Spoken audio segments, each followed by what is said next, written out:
Chapter 982. She looked around. The other Thea were all ordinary people. They didn't think that creating a world was difficult, nor did they understand the hardships involved. However, Black Thea could see many things. This place was really simple. Even if she used too much force, the world would collapse. That was why she could only guide a small portion of her spiritual power into it, not her body. The world was too small.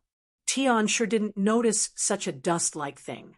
Tian sure will be sealed eventually, but now that you're entangled with each other, you'll go in with him when he's sealed, Thea said. She didn't gather so many of her peers just to have a tea party. Oh, what do you think, Goddess of Death? Black Thea still didn't like talking to her. She was jealous, but more so because of her pride. She didn't want to accept Thea's help, but she also didn't want to give up hope. As if she saw through her thoughts, Thea went straight to the point. I can't save your life. Or, to put it another way, from the moment you accepted Tian Sher as your host, your life form has changed. This process, at least in my opinion, is irreversible.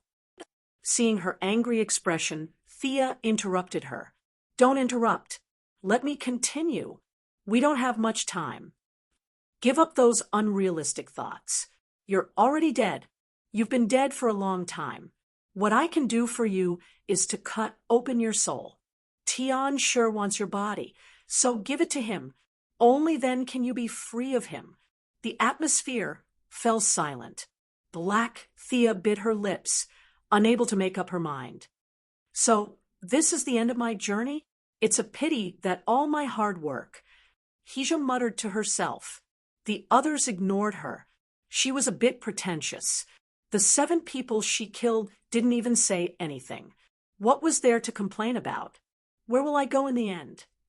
Thea was the most qualified to speak. She shrugged. It's up to you. If you want to go to heaven, I can introduce you. If you want to go to hell, you can go to be reborn. If you don't want to go anywhere, you can stay in my underworld or my small world. Humph, then I'll reincarnate. Black Thea didn't even consider staying in the underworld or the small world. As expected, she chose to reincarnate and start a new life. In fact, Thea didn't want her to keep wandering around in front of her, partly because the two of them were born incompatible. It was more of a psychological discomfort. Modern psychological research had shown that people's first impression of individuals who were very similar to themselves was basically a hostile attitude. No one wanted to see someone who looked exactly like them. What are you going to do? Black Thea made up her mind and regained her composure. Actually, our souls are basically the same. The only difference is the frequency of the universe's vibrations. However, Tian Sher's and your soul's density is very high. We will need their help. After all, they still have a part of their souls in your body. If we gather the power of the 9 of us, we will be able to pull a large part of you out. After that, all we need to do is to sever the connection. She pointed at her counterparts and said, Thea's method was simple and crude. It was obvious that she did not spend much effort on it. Black Thea had no choice. If she could get rid of Tian Sher, it would be a victory. If her soul's origin was damaged, then so be it. She immediately nodded and agreed. Her vision blurred, and she returned to the real world. This time, in order to coordinate the cooperation of several souls, it took a little longer. Tian Sher finally noticed something strange. However, he didn't expect Black Thea to be so decisive. He asked curiously, why are your spiritual fluctuations so powerful? Because of this. Thea suddenly appeared behind him. She gathered a large amount of death energy on the night sky sword in her hand, as if she wanted to kill him with one strike. Tian Sher was shocked. He didn't dare to say that he could ignore an attack with the death attribute. After all, there was no goddess of death for billions of years. He had never tried it before. He didn't know if he could take it, and he didn't know if Thea could kill him. Tian Sher saw that the situation was critical. Black Thea was a little dazed. Before he could communicate with her, he forcibly controlled his body to dodge to the left. This time, it was easy to control, as if it was his own body. He was slightly stunned. At first, he thought that Black Thea didn't resist, but in a tenth of a second, he saw the answer. Black Thea's turbid soul was pulled by 7 thin black lines. More than half of her soul had escaped. Don't think about running. Without the host's original soul, it would be countless times harder for him to control the body. Otherwise, there would be corpses everywhere. Why would he need to find a host? Tianshi didn't hesitate. He stretched out a giant hand to grab her. Thea, who had been watching coldly, saw the opportunity. She mobilized a large amount of death energy in her domain to attack Tianshi, trying to buy time. Unfortunately, mortals were less than ants in front of vengeful spirits. They couldn't stop him at all. Thea could only fight personally. If he dared to stretch out his hand, she would just chop him off.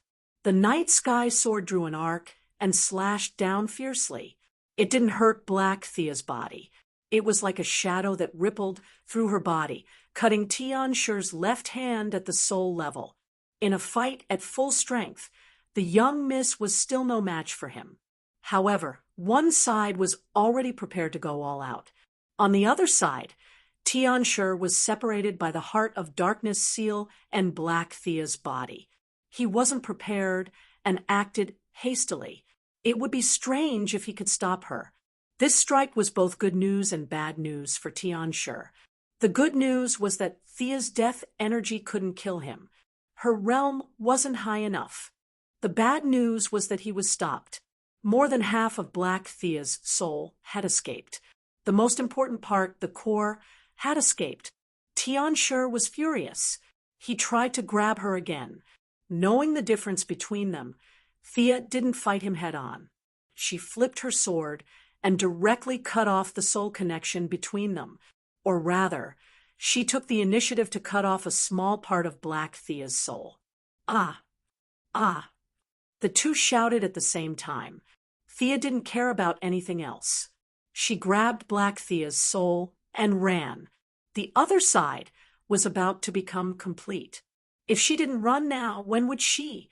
Tianshi wanted to chase after her, but he also wanted to take control of the body. Although most of the host's soul had escaped, there was still a small part left. This small part was enough for him to take over the body. He quickly made up his mind. He would take over the body first and think about other things later.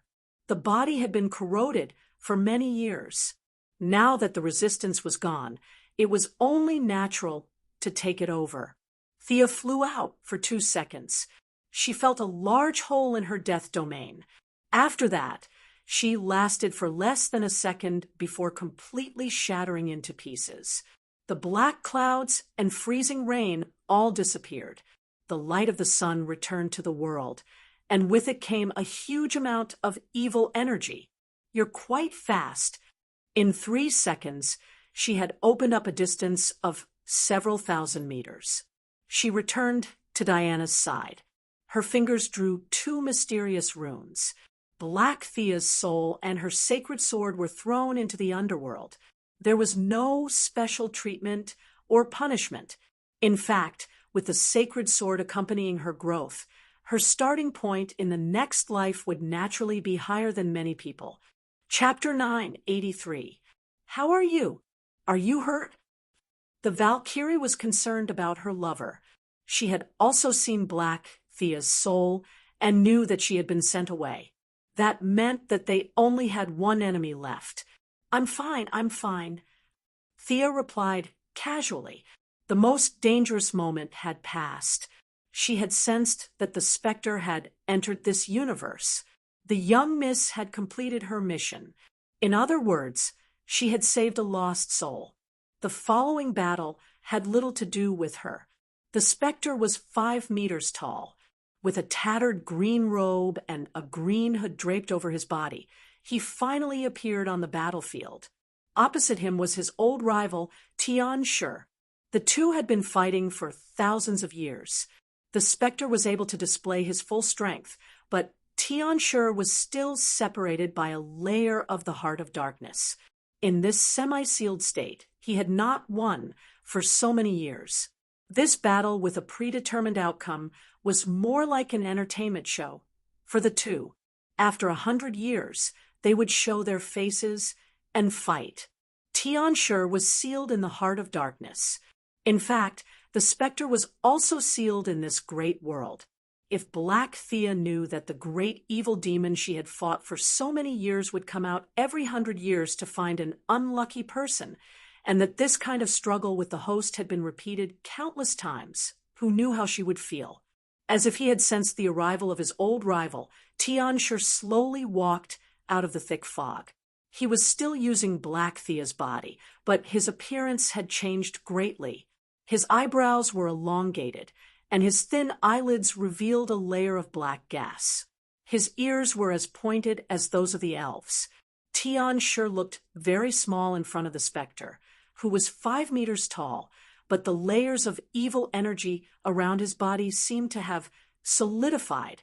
The two bosses met again after 100 years. This was not the first or last time. It was just another confrontation in the long road. They were very calm. They faced each other and did not rush to make the first move. The young miss was ready to watch the show. She pulled Diana back.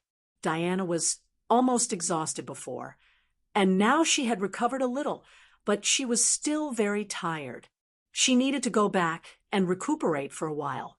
Although she had lost a lot of her godly power, she had gained a lot. The Valkyrie's confidence had recovered. The one who had been attacking her was none other than the crazy Miss Thea. Now that she realized that her combat strength wasn't weak, she was in high spirits. That was a confidence that came from the depths of her heart. Dazzling Thea. Why are you looking at me? Hey, who do you think will win? Noticing that Thea had been staring at her curiously, Diana nudged her gently with her elbow and asked casually. Even if she didn't ask, she knew the answer, but she still wanted to know if her judgment was right. It's definitely Spectre. Skyclips has been sealed, and we've dealt him a few blows. He can't even use half of his strength. They were whispering and staying away from the battlefield. The other battle information was finally gathered. The Ultra Queen was captured, and Lex described it according to Superman's words. No one knew why this guy suddenly exploded and died. Thea didn't say anything. She knew very well that it was because Black Thea had died. As an experimental subject, Lex had no way to control the messy abilities in his body. He could only explode into pieces, and there was no other way. Johnny Quick was also dead. This guy was very unlucky.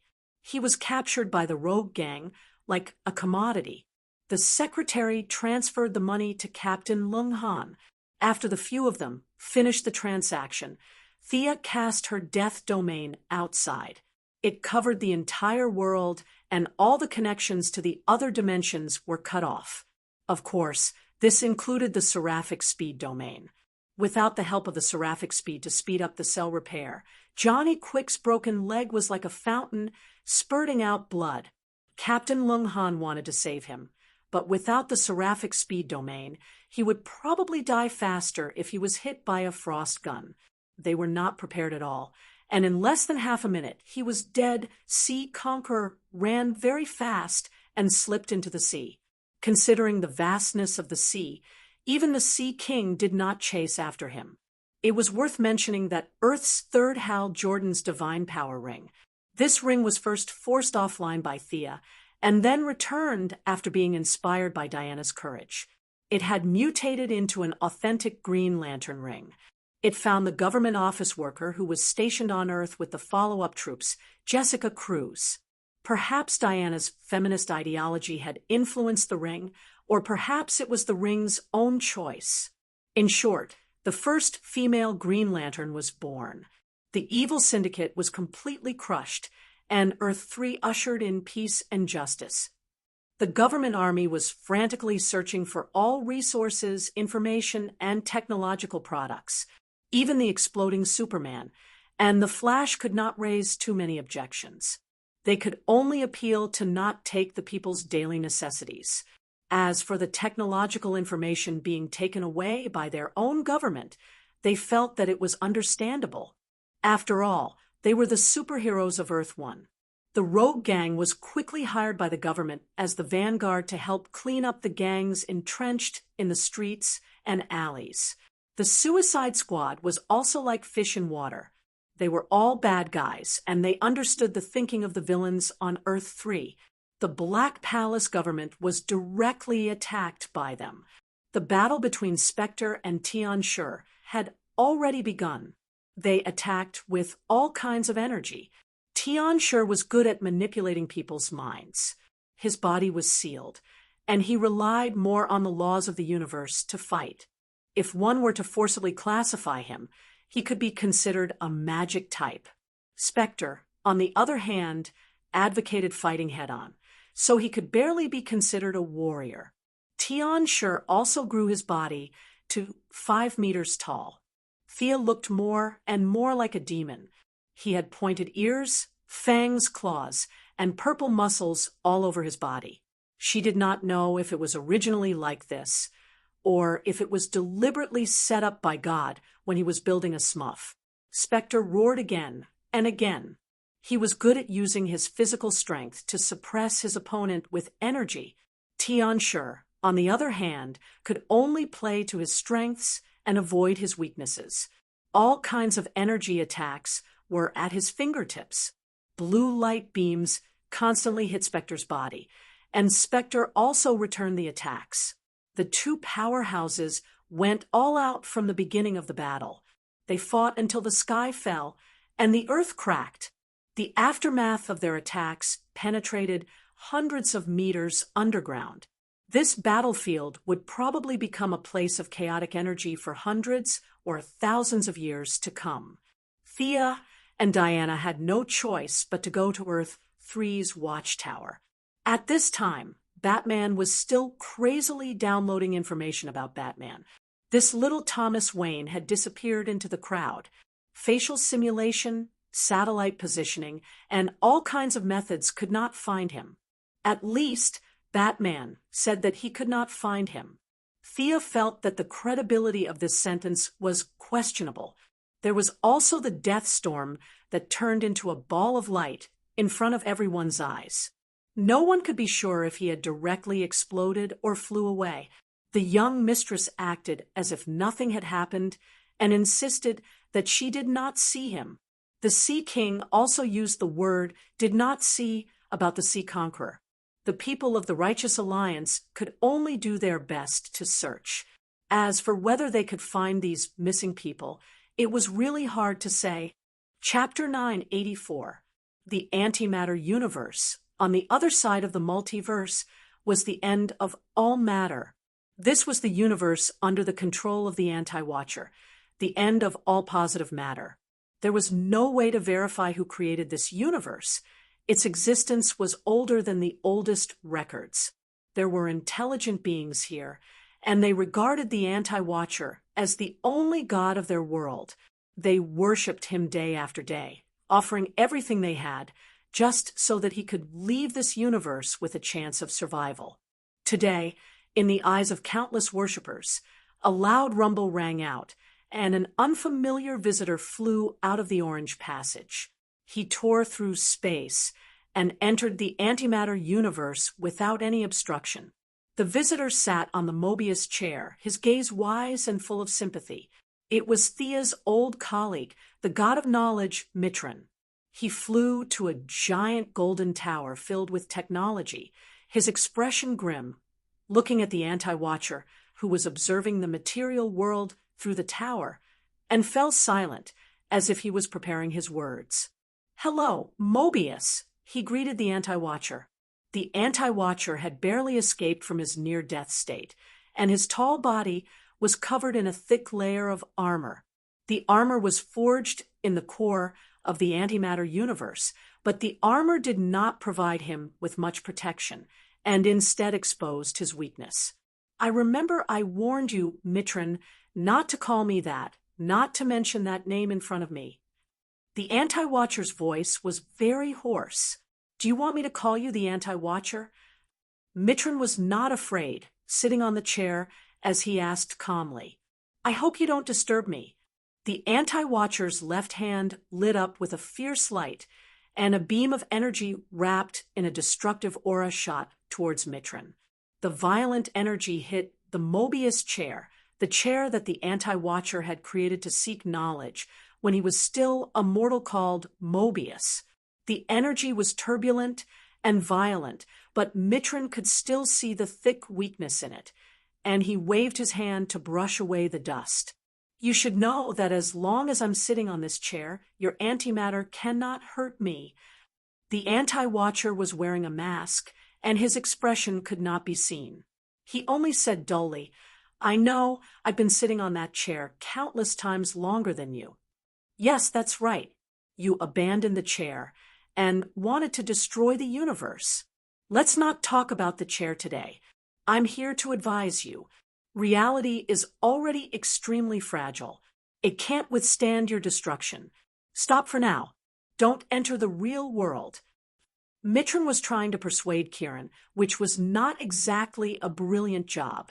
The Anti-Watcher sneered contemptuously. Even if you're sitting on this chair, you're still ignorant. After billions of years, you haven't made any progress. You don't even realize the laws of the universe. Anyone would get angry if they were called bullshit. Mitron was a little upset. He had good intentions. How dare you say that to him? His voice rose 2 octaves. Don't enter the real world. There is a trap set by the goddess of death for you. Can't you see? If you stop now, we can work together. I'm willing to help you find out what's behind all this. I'll use all my power to change your past and return everything to how it was in the beginning. Please believe me. Mitron sounded a little agitated at the end, but he really wanted to help. Pitiful worm. Your knowledge comes from this chair, and you don't have that kind of power. The Anti-Watcher was unmoved. He put on his cloak tiredly, like a warrior about to enter the battlefield. Stop. Mitron blocked his path. If you enter the real world, do you know who's waiting for you? Why are you so stubborn? Darkseid? Or the goddess of death? Or the heavenly father you serve? Humph. The Anti-Watcher's words shocked Mitron. For the first time, he felt a little worried about this conversation. He realized that the conversation was out of his control. He had oversimplified the problem. There was probably a deeper game behind this. They all want me to enter. Can you stop these wills? Get out of my way. Boom. There was a loud bang, and the Anti-Watcher did not attack. Instead, a surge of energy came out of the Mobius chair. Mitron left the chair for the first time in hundreds of millions of years. He fell to the ground in a bloody mess, and his consciousness quickly stagnated. He could only vaguely see the anti-supervisor taking a small step in front of him, and a few intermittent words such as fate, cycle, entered his ears. After that, the anti-supervisor no longer looked at him, this poor guy, and led the army to the material world without stopping. This was a barren planet in Earth's 3 evil universes. Thea could not affect the battle between the Spectre and Tianxi, but she could choose the location of the battle between the Anti-Watcher and Darkseid. After the Spectre entered the battle, she left a passage in the universe. As long as she entered this universe, she would definitely appear on this planet. Both sides' battlefields were already set up, and all that was left was for the 2 contestants to enter. Darkseid coveted the anti-life equation. The Anti-Watcher's goal was pure. He wanted to be reborn, to escape his fate of destroying the universe. Fate had a strong hold on him, and he needed to break through the boundaries of reality. To do so, he needed to kill a new god, a god who could touch the origin of all things. Darkseid, who had the Omega effect, was his only target, The conflict between both sides was irreconcilable, and only the fall of one side could end everything. Thea added fuel to the fire. The Heavenly Father acquiesced, and many archangels and great demons had their own agendas before the battle was finally decided. As the main contributor to this battle, the two powerful beings of the multiverse who were about to fight to the death also tacitly agreed to her choice of battlefield. A barren planet was more convenient for killing each other. The Apocalypse Stars army had entered this universe through the only passage a minute ago. Darkseid did not appear until the Anti-Watcher entered the universe and entered the battlefield. His subordinates did not find anything amiss. Only then did he open his mother box and descend into this universe. The Wasteland Wolf led the Apocalypse Stars army and faced off against the Anti-Watcher's elite forces. The moment the two sides clashed, the battlefield was littered with corpses. Neither the Anti-Watcher nor Darkseid made a move. They were sizing each other up and waiting for the goddess of death and the specter to leave this universe. If the young mistress did not leave, the two of them would not dare to fight without restraint. What is that? It's as evil as T-on-C, and it seems to be two different types of energy. Diana had barely touched the top level of the new gods. She could vaguely feel the world's consciousness cheering as two sources of evil had descended into this universe. Chapter 9, 85. Thea pretended to be confused. One of them is Darkseid, but the other one is very blurry. It looks like the Anti-Watcher, who escaped during the Night of Darkness. He has been watching us all this time. What should we do? Superman asked. They were too far away, and even with his supervision, he could not see across several galaxies. Of course, Sia could not say that they should just sit back and watch the show. She pondered for a moment and said, "It's a good thing that their battle is not on Earth. A battle of this level is not something that can be decided in a short period of time. I think Darkseid has a good chance of winning." Darkseid is also our enemy, right? What will happen to this universe if he wins? The Flash asked. This time, Thea thought about it carefully. Even if he wins, he will use up half of his divine power. We new gods are fundamentally different from the Anti-Watcher. Even by the most objective estimation, Darkseid will be seriously injured and will not be able to recover in a short time. In fact, she was thinking that Darkseid should go into seclusion after obtaining the anti-life equation. He could conquer the world anytime. Sharpening the axe would not delay the work of cutting firewood. Uncle Da would know this simple path. He did not care about this little bit of time. Everyone in the Righteous Alliance looked at each other. They had sacrificed themselves to fight against Counter-Supervisor, but in the end, they found that the big boss had been pulled away by someone else, and the one pulling the monster was another big boss. They were a little dumbfounded by this complicated situation. Even Batman, who had prepared 100 plans, did not expect this situation. Right now, the Anti-Watcher that they wanted to eliminate had been called to the side by Darkseidra for a fight. What should they do in this situation? Batman did not like things to get out of hand. The other party was too far away, and he could not see or touch them. He could only focus on what was in front of him. He pointed at the Spectre Eclipse fighting on the screen and asked, "Who are these two people? Where is your counterpart?" Thea told the story of her counterpart from the beginning. The heroes sighed, but they weren't too surprised. Superman's counterpart and the Flash's counterpart were so bad that it wasn't too surprising to have Thea's counterpart. Young boys and girls who thirsted for power opened up some ruins and were then possessed by demons. This kind of common story filled countless movies, animations, and games. It wasn't anything new, so they accepted it very quickly, apart from the fact that this demon seemed to have a powerful background. Everything else was understandable. Only Batman had a different train of thought. He scratched his chin. part of the creator's emotions? Can you be more specific? Thea smiled bitterly. This has nothing to do with our current situation. Your thirst for knowledge has broken through a certain limit. Bruce, this is not good. You have strayed far from your original intention. Really? Batman lowered his head and thought about it. He did not find any problems, but he had been searching for answers too much recently. The secret of the new god, the secret of the lamp ring, the secret of the end metal. There were too many things to study, and many of them lacked basic information. This information was too far away from his world, so there was no progress in many of them. I'll go help the Spectre. You guys pack up. This mission is officially over. Thea joined the battle between the Spectre and the Spectre Eclipse. They had to fight quickly. Darkseid and the anti-supervisor were trying to kill each other with their gazes, but neither of them made a move. Thea soon understood their concerns. She could only join the battle again and quickly seal the Spectre Eclipse. Then she returned to the original universe to watch their live stream. The Spectre Eclipse was already weaker than the Spectre Eclipse. With Thea joining the battle, the Spectre Eclipse was even less of a match.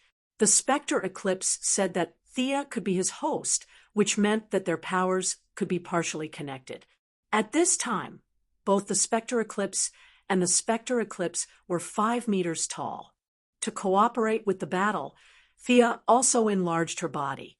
She held the Night Sky Sword and slashed the Spectre Eclipse's shadow attack. Cooperate with me, Goddess of Death, the Spectre Eclipse said. As the Spectre Eclipse spoke, a patch of green appeared in her palm. It contained a trace of supreme power. She had been studying the stranger's silver coin and the Judas contract. She immediately felt the purity that was beyond words. Since the Spectre Eclipse wanted to fight, she would not refuse. Thea put away her sword and jumped behind the Spectre Eclipse. She patted the Spectre Eclipse's shoulder and transferred part of her death power. The green beam of light was surrounded by a spiral of black death gas, like a high-speed drill. It pierced through the Spectre Eclipse's shield and pierced a big hole in his abdomen. The death power and the Spectre of God's vengeance worked well together for the first time. Thea estimated that if she became the Spectre Eclipse's host, the two powers would combine, and there would not be many people in the world who could defeat her. Even if the Spectre Eclipse was summoned by the cult of death-seeking again, she and the Spectre Eclipse would be able to take it down. However, the Spectre Eclipse belonged to the Spectre Eclipse. At her level, it would be too low to be the host. The Spectre Eclipse had transformed Black Thea's body into a pure energy body. Not a single drop of blood was shed. However, the death power and vengeance Eclipse's wounds were giving him a headache. You are indeed powerful, but Death Goddess, do you dare to look me in the eye? Your counterpart is still struggling in my body. Come and help her. The Spectre Eclipse's voice was very soft, as if he was mumbling. Thea hid behind the Spectre Eclipse without a word. She would have to be an idiot to look him in the eye. Even an idiot would know that this was a big move. As for the part of Black Thea's soul that was trapped, she could only pray for the best. Her shameless actions almost made the Spectre Eclipse spit out blood. The little bit of God's power, he had hit the Spectre Eclipse. Since they were both from the same department, the Spectre Eclipse was naturally not afraid of this thing. She accepted it calmly and even absorbed a part of it. This made the Spectre Eclipse's heart ache. The Spectre Eclipse raised her fists and fought desperately in the front. Thea Eclipse attacked from behind from a distance. She was determined not to be on the front line. Under their rapid attacks, the Spectre Eclipse's counterattacks became weaker and weaker. He was not a match for the Spectre Eclipse in the first place, and Thea Eclipse was even weaker. After a lot of effort, they finally destroyed the Spectre Eclipse's new body. The Sky Eclipse turned back into a sparkling and translucent black diamond that seemed to contain countless secrets. The Spectre Eclipse did not have any objections to Thea Eclipse's plan to seal her predecessor again. If she wanted to seal him, then seal him. He would definitely be able to jump out again. This was the difference between 100 years and 150 years. The battle on Earth 3 came to an end when she sealed the Heart of Darkness into a large rock. This large rock could not be brought back to Earth 1. After some thought, she decided to leave it in this part of the universe. She randomly chose a direction and found a planet with a very poor environment that would not give birth to life in 10,000 years. Then she buried it deep. Chapter 986. The army from Earth 1 entered this world and raided Earth 3 under the banner of "Help the people hang upside down." Unlike the development of Mars, the resources here were already made. All they had to do was open the warehouses and move them away.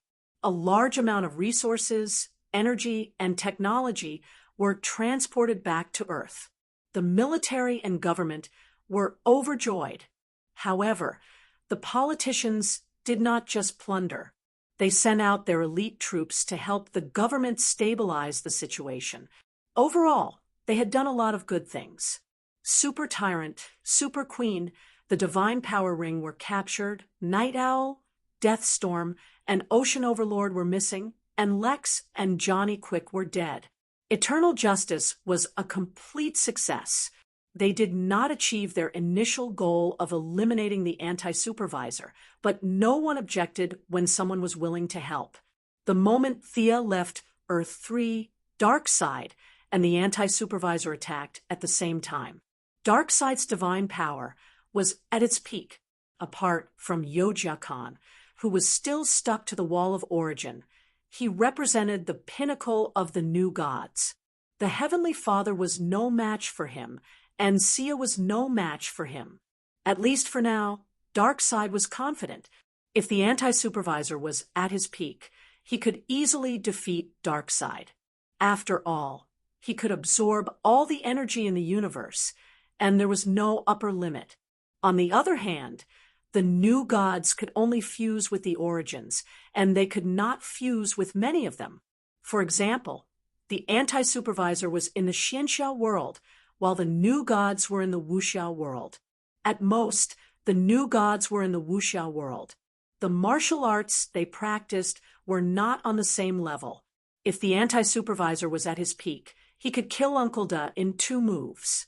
Unfortunately, he was not in his best condition. However, he was not here to die. With the anti-life equation in hand, he had the power to destroy everything. Only by killing Darkseid and using the violent turbulence in the material world could he break free from the shackles of fate. However, Darkseid did not easily leave Apocalypse Planet and fight in his true form. Now, with the help of several parties, the anti-supervisor was finally standing in front of Darkseid. Only by killing this evil tyrant could he break free from his identity as the anti-supervisor and become a human again, not a program that only knew how to destroy.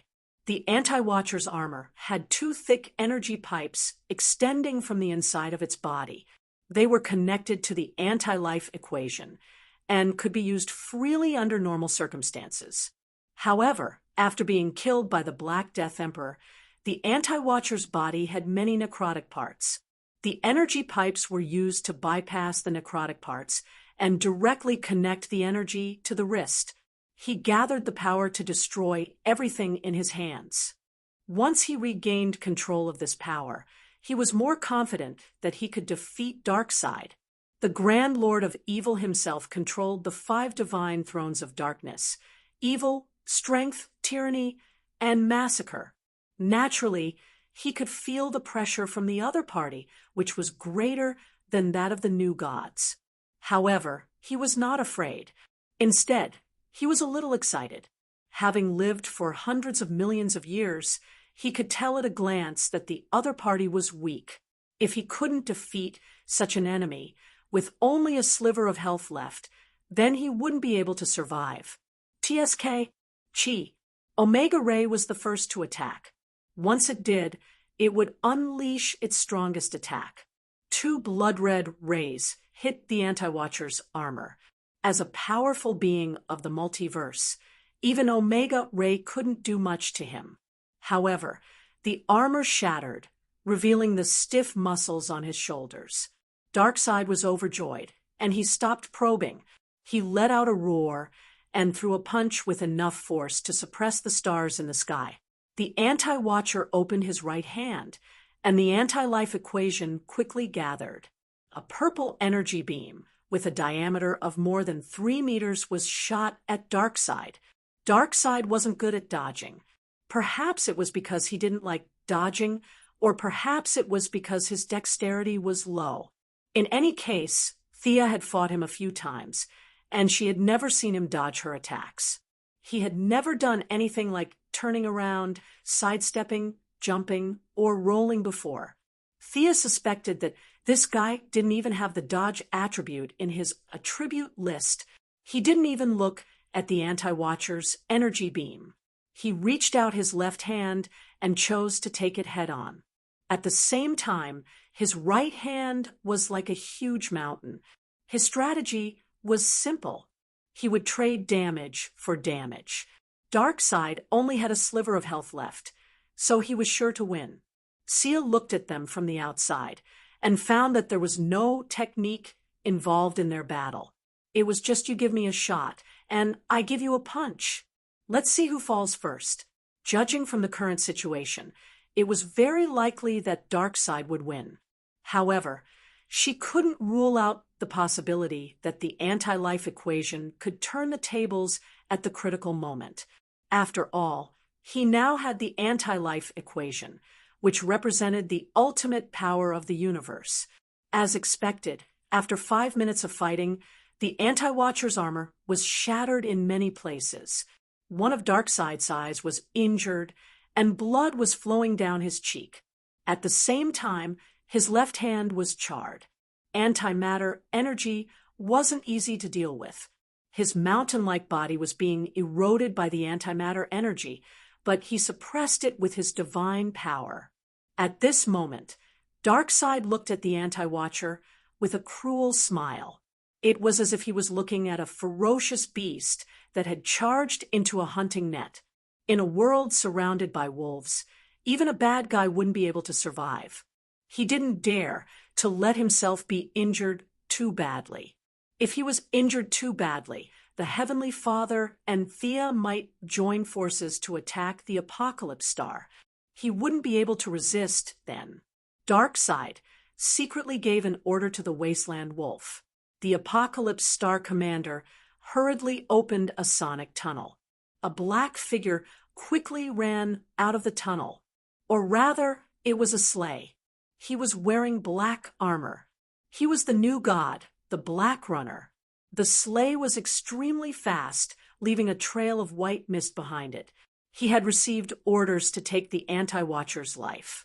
The Black Runner didn't attack the anti-life equation directly. The antimatter energy wasn't something he could resist. He patrolled the perimeter of the battlefield for 2 weeks, looking for an opportunity to strike. Darkseid suddenly discovered the Anti-Watcher's weakness. He shot an Omega Ray at the Anti-Watcher's face and appeared behind him at the same time. He clenched his fists and punched with all his might. When they got closer, Darkseid realized that the anti-life equation had been muttering to himself. He could only vaguely hear a few words: misunderstanding, guilt, shame, failure, stupidity, and so on. The language wasn't very refined, but it was very simple. There was also a strong sense of temptation in it. What is this? What is this guy doing? Darkseid suddenly had a bad feeling. He seemed to have underestimated the anti-life equation and the Anti-Watcher. The anti-life equation knew that Darkseid was in a bad state, but he still joined the battle.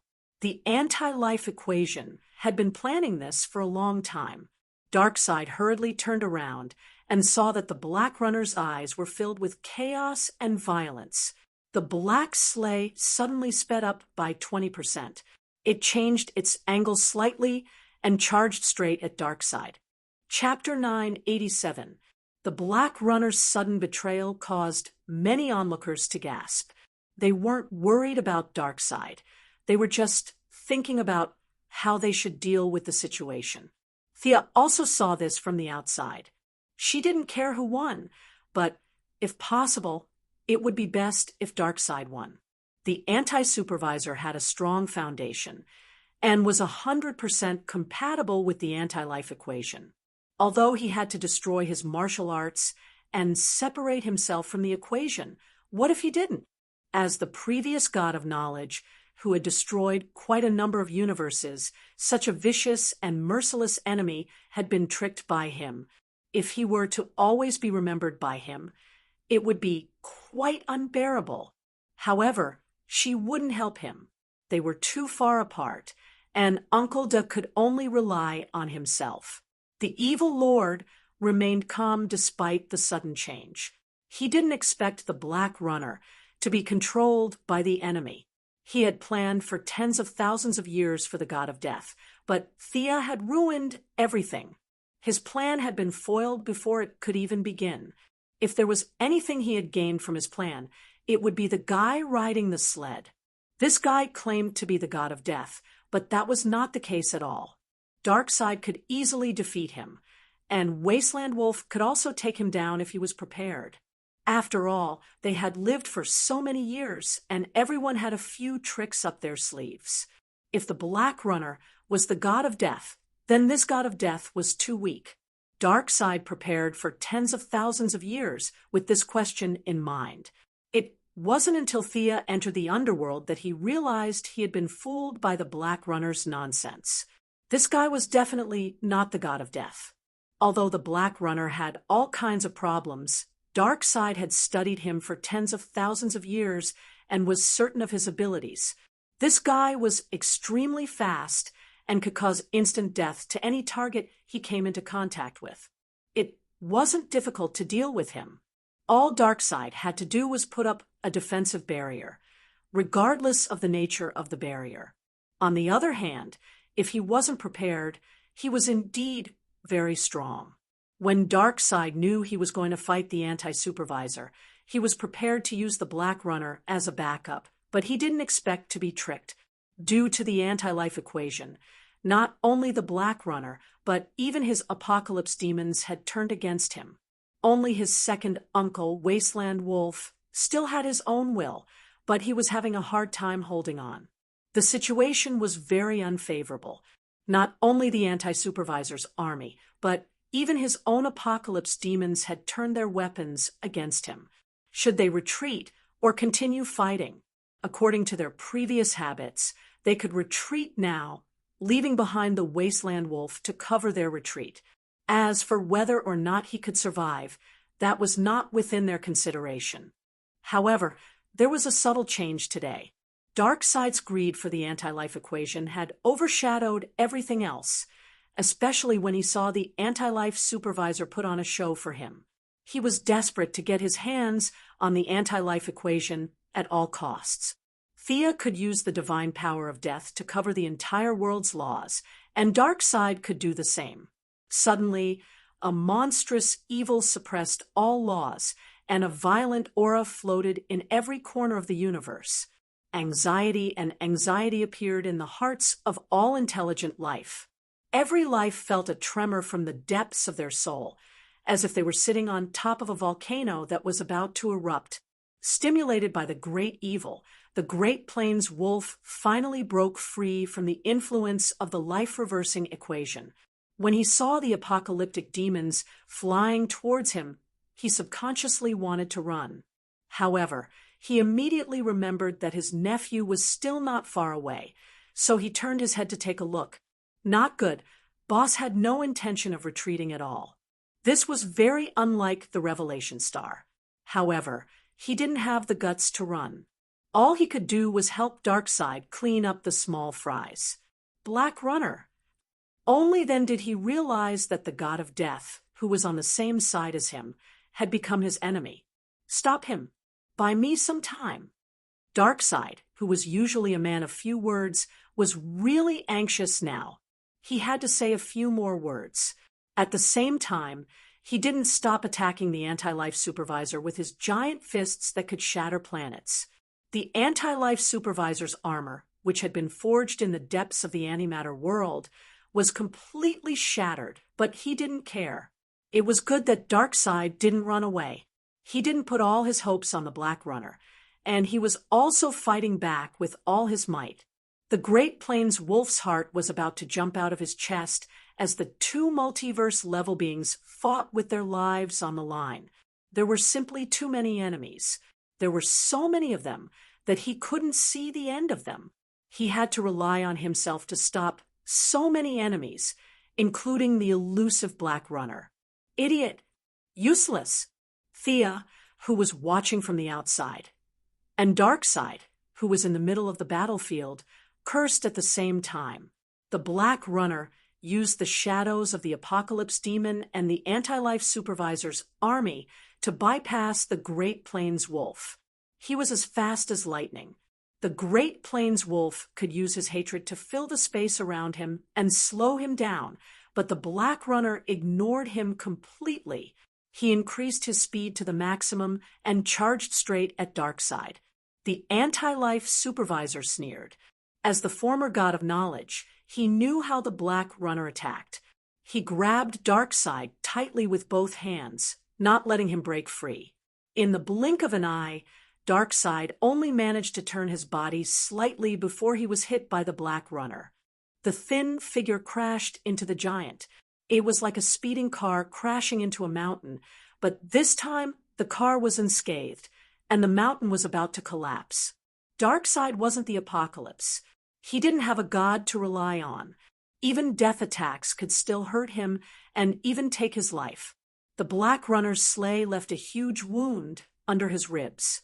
The black aura of death began to invade his body. Darkseid tried his best to suppress the injury, but it didn't work. His face was pale, as if his life was about to come to an end. The Anti-Life Supervisor laughed loudly. His voice was so hoarse that it sounded like he was sawing wood, but he was very happy. He could almost see himself becoming a human again. Freedom had never been so close to him. He didn't care if killing Darkseid would cause a commotion in the multiverse. Darkseid, you idiot, had played such a good hand. Thea cursed. She wanted to return to Earth 3, but unfortunately, Darkseid had gone berserk, and the evil world had regained its original form with his help. It was even stronger than before. The worlds will remember the experience of being suppressed by her, and was now resisting her entry. The Anti-Life Supervisor glanced at the outside world as if he wanted to see the expressions of the onlookers. But to prevent any accidents, he looked at Darkseid again. The Evil Lord's deity position was very suitable for him. He was separated from his position as the Anti-Life Supervisor and the Anti-Life Equation. Of course, he wasn't going to be immortal again. Darkseid's deity position was tailor-made for him, and he wasn't going to give it up. Chapter 988. The counter-supervisor lowered his head and was about to absorb Darkseid's essences. He was no stranger to capturing essences to create the Mobius chair. In fact, he was very familiar with it. After identifying the 5 essences in Darkseid's body, he thought about the order of absorption. Suddenly, he saw a dagger sticking out of Darkseid's rib. The dagger was golden, and time seemed to be flowing within it. Whose dagger was that? Darkseid, the Wild Wolf, and the Black Runner did not have a dagger around them. So who could have stabbed Darkseid? He instantly realized the problem. Darkseid had stabbed himself. He was delaying the death from the wound. The counter-supervisor realized it too late. Just half a beat. Darkseid's weakness was gone. He jumped up and punched the counter-supervisor in the chest. He then stabbed his left hand into the counter-supervisor's chest and tore the counter-supervisor in half. Thea, who was watching from the outside, felt her teeth ache. She recognized the dagger. It was a divine weapon that the Egyptian gods had created to take revenge on Darkseid. She had given it to Batman after that. According to Batman, he had stabbed Darkseid with the dagger.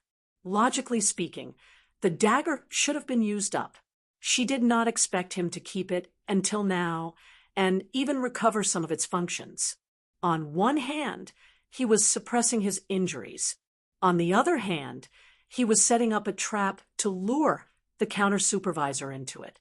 Although Darkseid was expressionless, she did not expect him to be so good at acting. The counter-supervisor was still breathing, but he had lost the ability to move. After the Black Death Emperor, he was once again on the brink of death. However, there was no White Lantern to save him this time. The counter-supervisor had lost control of his body. The anti-life equation automatically stopped spinning. Without the Black Runner and the Apocalypse demons, they regained their senses. Realizing that he had gotten himself into big trouble, the Black Runner turned around and ran. He was so fast that the onlookers could only see a blur before he completely disappeared. Thea was a little disappointed. She had wanted to recruit him. She did not expect him to run so fast. The Black Runner had the ability to run, but the Apocalypse demon soldiers could not. The Apocalypse demons looked at their boss nervously. If Darkseid had been as hot-tempered as he was in the past, he would have killed all of them in the most bloody and cruel way possible. But now that he knew what had happened to him, he no longer had the strength to do anything. The injuries caused by the Black Runner were not complicated. Whether in terms of quality or quantity, they were far inferior to Thea's. It would not be too troublesome to remove them in time. After all, he had hung up the Black Runner to study for tens of thousands of years. However, in order to induce the anti-eunuch, Darkseid used a more intense method to suppress his injuries.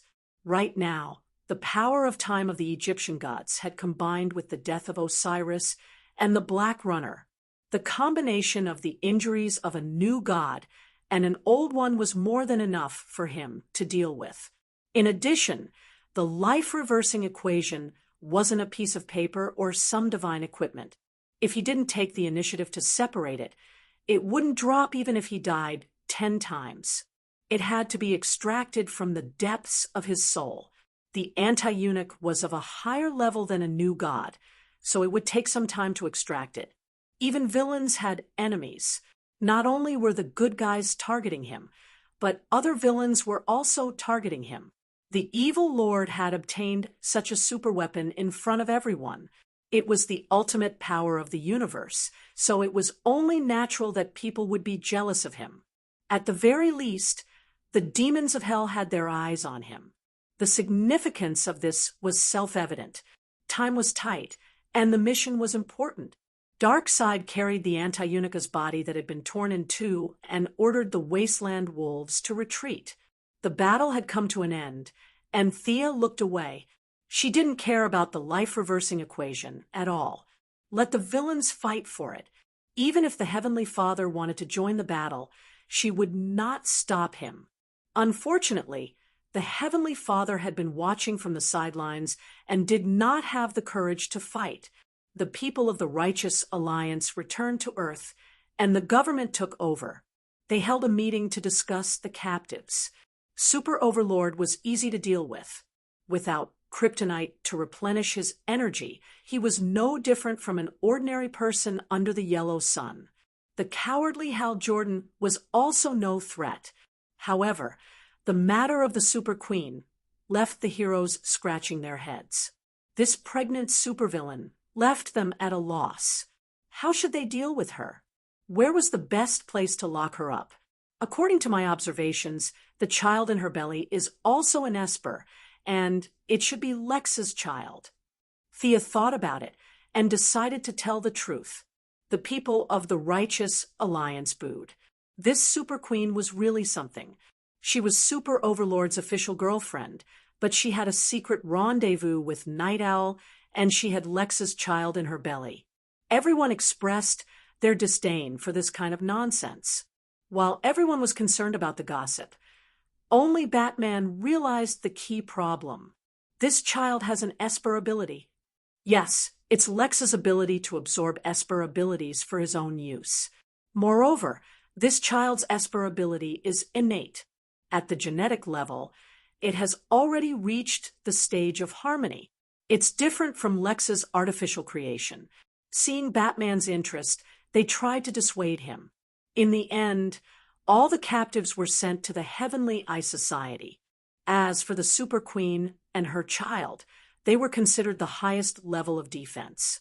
Although the child was a blank piece of paper at birth, the Righteous Alliance hoped to introduce the concept of justice into the child's growth stage. However, no one could guarantee that the child would have the evil aura of that world. Even Thea could not guarantee it. It was always right to lock him up first. Everyone returned home. Diana, Green Arrow, and Mr. Excellent went to deal with the Silver Swan. Thea felt that she had nothing to do, so she went to the underworld. "Go, we will never meet again," she said to Black Thea's soul. The other party waved at her and followed the staff to be reincarnated.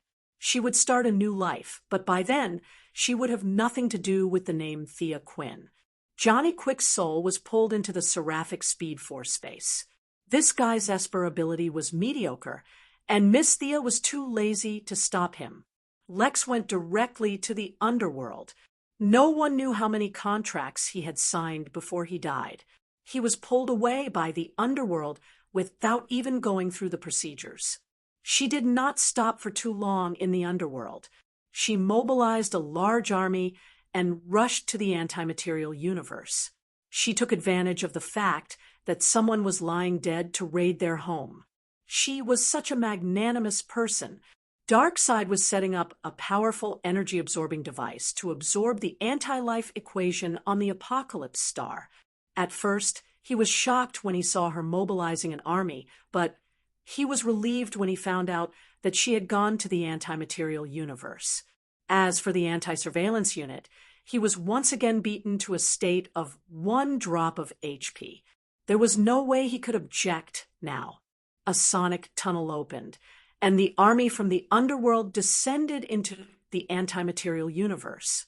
Take everything of value except for a needle and a piece of thread.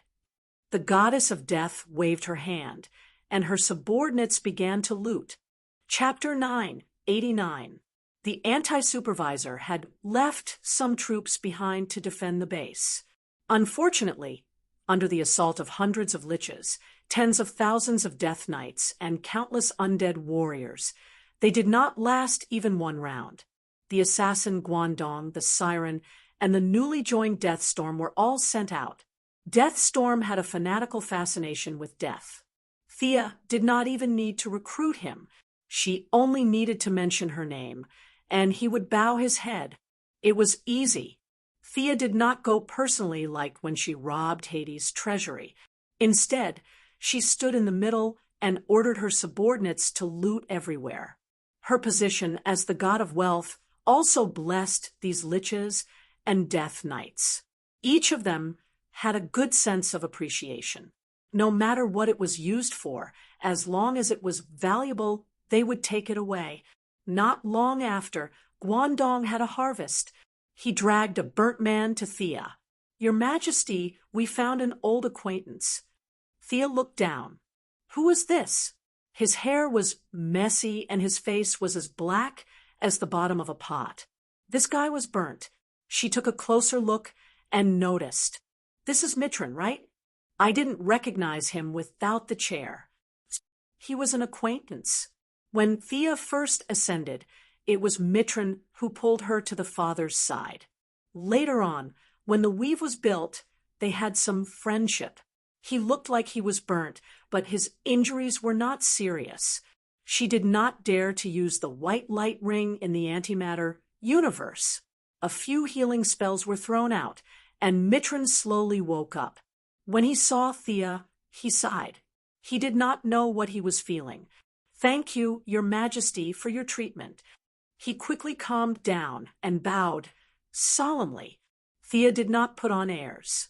"Old friend, why are you in the antimatter universe?" Is this an order from the father? Mitran explained everything without hiding anything. In the end, he asked in confusion, Your Majesty, why did you facilitate this battle? Don't you know how big of an impact this will have on the reality of the multiverse? Thea was silent for a moment. God of knowledge, do you really want to know the reason? Mitran said, Even if you kill me afterward, I'll listen. From the perspective of the new gods and mortals, this battle is unnecessary. However, if you were to view it from a grander perspective beyond the multiverse, you would realize that this is a necessary process for the universe to ascend to a higher level. You should know about the dark multiverse.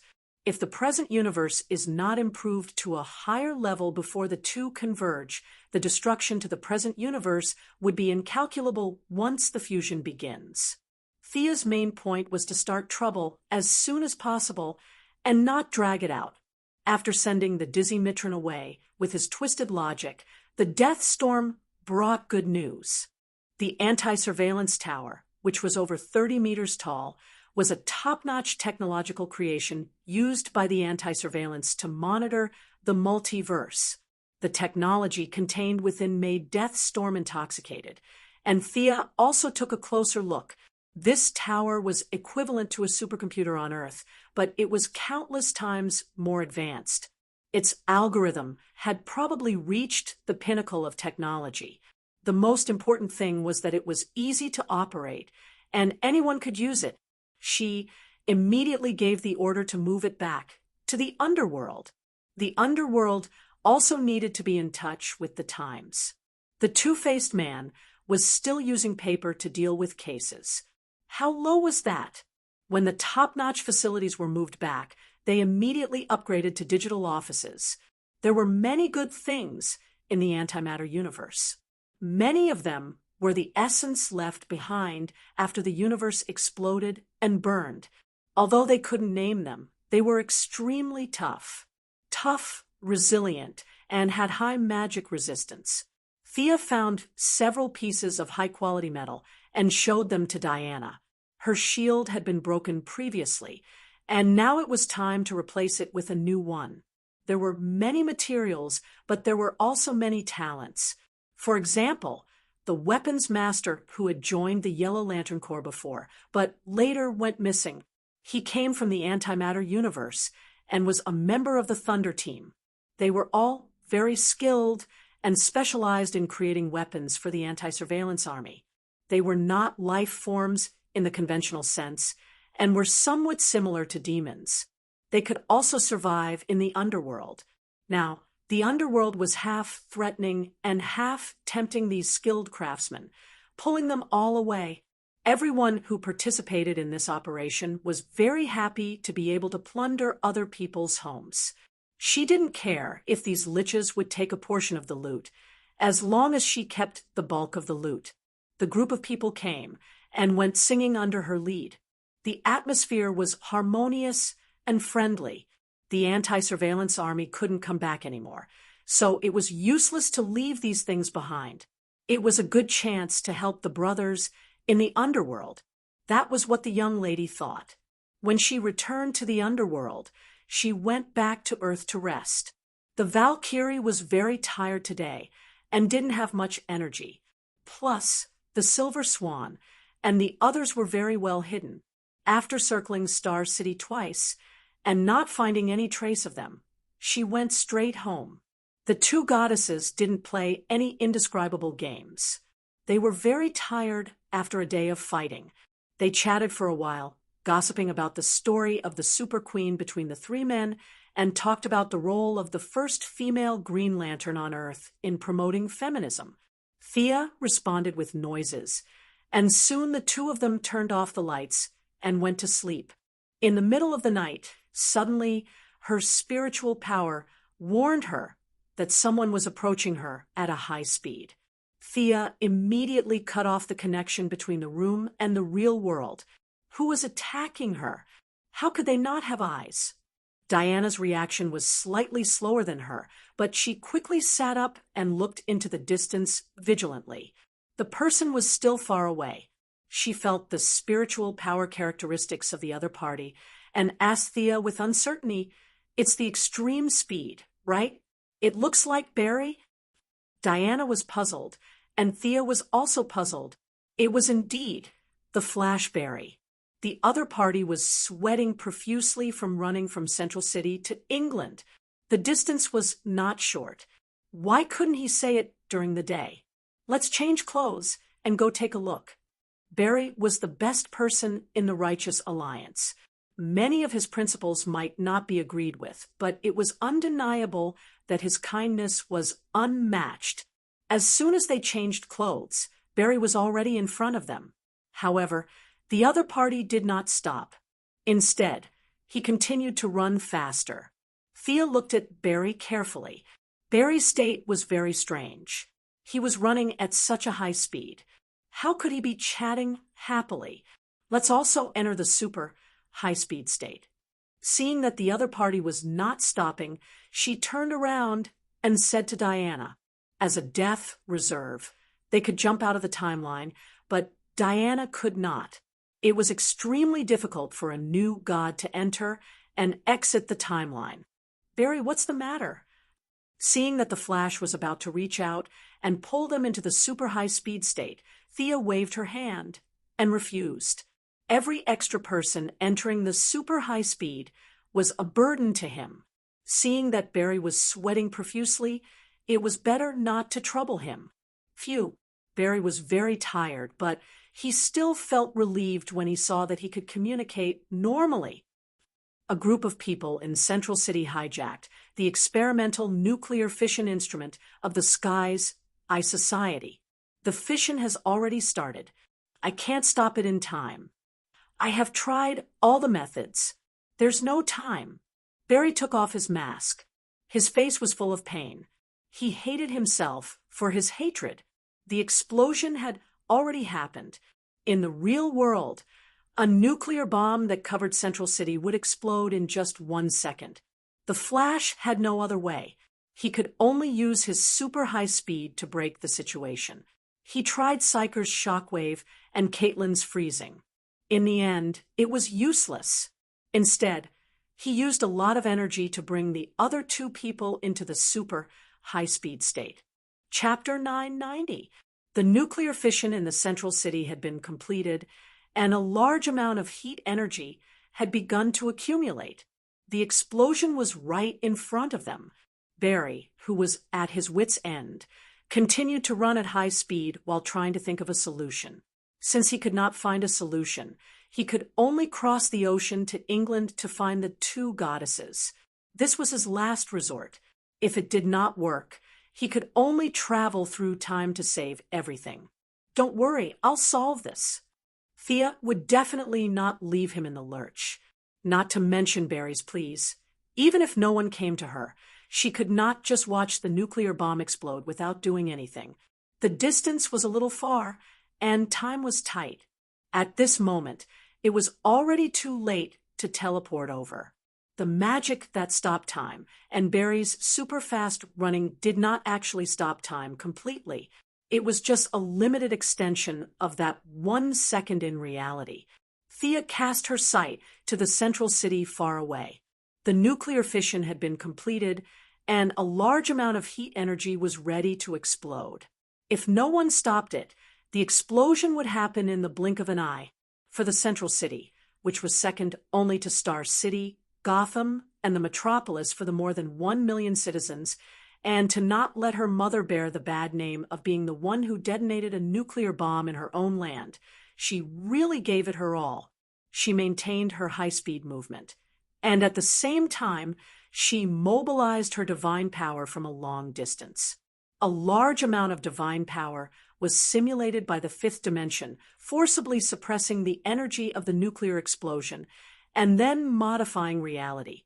This was easy to say, but it was quite difficult to actually do. Thea had to maintain high speed to modify this energy body that was constantly increasing. The long distance, short time, and the constantly changing energy all posed a huge obstacle to her. Barry looked at her nervously. The three of them felt like a minute had passed since they were traveling at high speed.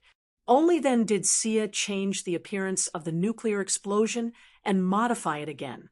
My ability can only suppress it for about 10 seconds. Let's hurry over. She wiped the sweat off her forehead. Only she could do such delicate work. 10 seconds in real time.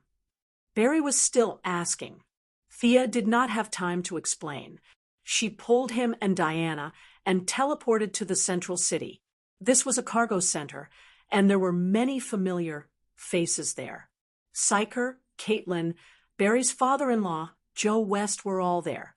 There were also several armed robbers and a large container. However, because Thea and the others' own time had been extended, the people in the outside world, including this world, did not move at all. Black Amanda had learned the modern corporate system very well, and they had done a good job in cleaning up, sorting, and marking. They were afraid that the robbers would not be able to find what they were from, so they had drawn a large Heavenly Eye Society logo on the container. Other than not writing that there was a nuclear bomb inside the container, they had done everything else that should and should not have been done. Perhaps Amanda thought that anyone who offended her Heavenly Eye would be punished no matter how far away they were. She was so arrogant that she didn't prepare any preventive measures. Hiding? No. Esper Protector? It didn't exist.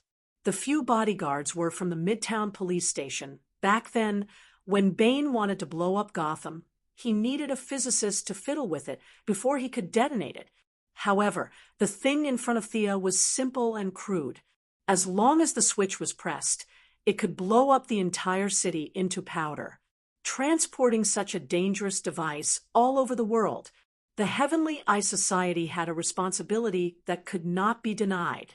As for the robbers, they were even crazier. Not only did they want to blow themselves up, they wanted to bring the entire city down with them. The experimental nuclear fission instrument that was originally emitting high heat had completely disappeared. In its place was an elephant slide that looked very childlike. Seeing the nuclear bomb that almost caused him to die of anxiety in this state, Barry did not know what expression he should have. Don't mind the details. Its essence hasn't changed. Time is tight. Of course, Thea wanted to be more serious. However, the abilities of the fifth-dimensional people were just that funny. She had no choice. Let's do it. You're very tired.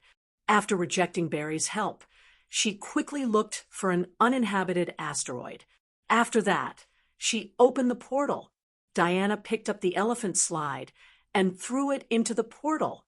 The moment she closed the portal, she could faintly hear an earth-shattering explosion coming from the other side. A super disaster that could be recorded in history books was averted. However, the few of them could not rest. They were going to detonate a nuclear bomb on American soil. Not only did they say that, they had already detonated it. This was too serious a problem. Batman, who did not sleep all day, had just finished his daily activities of fighting criminals. When he heard the news, he rushed over immediately. Brother Superman was also called out from his bed by them. The remaining members of the Righteous Alliance were all pulled to Central City for a meeting. The Flash had exhausted too much of his energy. Thea was also very tired from forcibly changing reality in order to suppress the nuclear bomb that had already exploded. The whole story was explained by Diana. A bunch of people were surprised. This was Central City. Just from the name, they knew the location of the city. It was located in the state of Missouri and could be said to be very central. If a nuclear bomb was detonated here, the city would be razed to the ground. The surrounding cities would be affected by the radiation, and the national economy would suffer a setback. A simple explosion would affect many areas in all aspects. At that time, there would be a lot of trouble. The results of the interrogation were even more ridiculous. Before Batman could ask much, the other party was like a hero and spilled the beans. These guys were not people of Allahu Akbar. They were a public welfare organization. The organization's theme was anti-nuclear energy and advocated the protection of the Earth's environment. Crazy! This was the first reaction in the minds of most superheroes. The people of Earth have too many weapons in their hands. It's too dangerous. Is it normal for a public welfare organization to be able to get so many weapons? The Sea King, who usually did not like to express his opinions, said something rare. He had always been dissatisfied with the fact that humans had so many weapons in their hands. The Sea King pointed to a few robbers and asked the heroes, if the robbers had no weapons, how could they suppress the police and detonate the nuclear bomb? You mean to ban guns? Thea asked. The Sea King nodded, indicating that he meant it. A bunch of heroes fell into silence. Banning guns was good. Of course it was good. At least for superheroes. It was a good thing. Why did superheroes seem to have superpowers now? It was because ordinary heroes were shot to death before they could accumulate much experience. Over time, superheroes had been monopolized by superpowers. Even for ordinary people like Batman, his starting point was far higher than those vigilantes.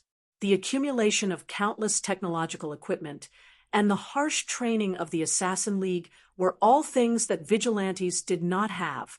They were hot-blooded and wanted to be a hero. They wanted to get rid of violence. When they walked on the streets with masks and rubber sticks, their ending was already doomed. 99% of them were killed in the streets. Chapter 991. The topic of banning guns was a cliché as it involved huge interests. The National Rifle Association was just a target on the table, and there were many other forces involved behind the scenes. Many people could be implicated under these connections. Not to mention others, Miss Thea and Bruce Wayne could be easily connected.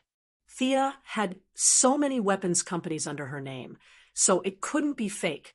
Where did Batman get all those high-tech equipment? He only modified them a little, but who developed the original? He was actually one of the biggest arms dealers in the country. The two weapons tycoons looked at each other and saw the helplessness in each other's eyes.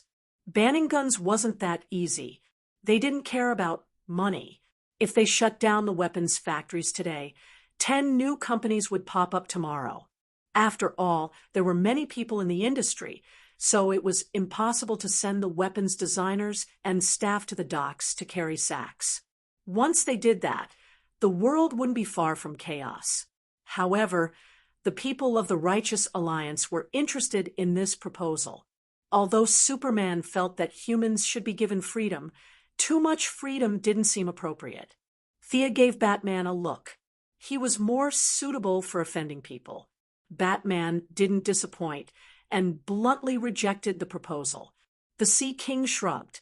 Do as you please. Even if the land was blown up, it wouldn't affect my home. Banning guns was unrealistic, but weapons of mass destruction could be checked. The citizens were too smart and knowledgeable. The super hacker Kane from Star City, who had been clamoring for revenge against the Quinn family, had made a lot of powerful bombs. Green Arrow had tried to capture him several times, but she had been fooled by the bombs because she didn't want to harm the innocent. Many of the superheroes' villains had a talent for bombs, and the Joker was one of the most outstanding talents. Whether they learned it in school or self-taught, the power of bombs couldn't be ignored. The civilian research teams were too bold and dared to research anything. The nuclear explosion this time was a classic example, and the culprit was Batman and his subordinates' research laboratories. A few hot-headed researchers suddenly had an idea. They didn't know what kind of data they needed to calculate and needed the nuclear fission experiment equipment. After submitting a few reports, they prepared to borrow a piece of equipment from the Heavenly Eye Society.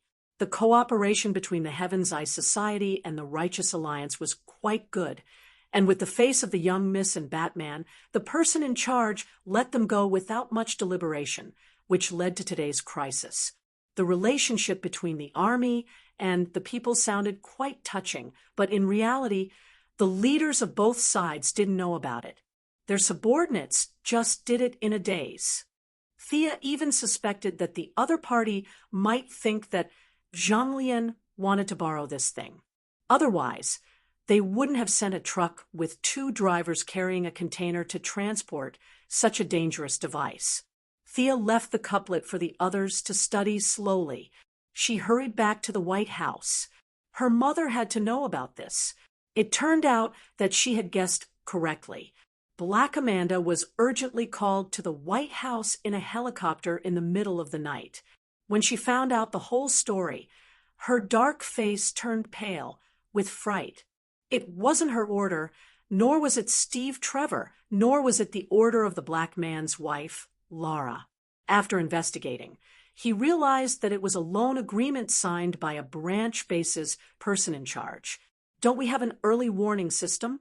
Could anyone come into contact with some highly dangerous equipment? Where is our classified confidentiality system? Is it strictly implemented according to the rules? This time it's Central City.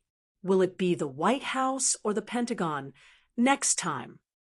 Moira was furious and threw out several questions in a row. She had always been dissatisfied with the Heavens Eye Society being out of her control. Now she not only wanted to beat them, but also wanted to add dirt. If Thea hadn't been strong enough, she would have been the first president to detonate a nuclear bomb on the mainland. Once it was detonated, the government would have resigned, and it wouldn't be inconceivable to pursue criminal responsibility. If the nuclear bomb was detonated, millions of people would die. Someone had to take the blame. She, the president, and Ryan, the defense minister, would have to go to jail together. It was 30% fake and 70% real. Moira was indeed very angry. She was sleeping, and the nuclear bomb was detonated. Was there anything more ridiculous than this? Amanda's face was full of spittle, but she was also very helpless. The intelligence organization was not monolithic, and the internal factions were entangled with each other. In order to show their control, the military bosses pulled one faction to beat the other. Amanda, Steve were all tossed back and forth in different ways. Naturally, many neutral factions were born. This time, the person in charge of the subbase was from the neutral faction. The other party was kind enough to flatter her, but in the end, not only did he not flatter her, he almost knocked the horse out. Strictly investigate the person responsible for the incident. I want to listen to the follow-up report tomorrow. Moira waved her hand and shooed Amanda away. It's really tiring to be the president. Moira put down the pen and complained with some distress. Thea rubbed her shoulders. Although her mother said that she was unwilling, she was actually very proud. Today's incident could have turned into a disaster for any president, not even Washington and Roosevelt. Once the explosion happened, all existing political means could not solve the problem because it was too serious.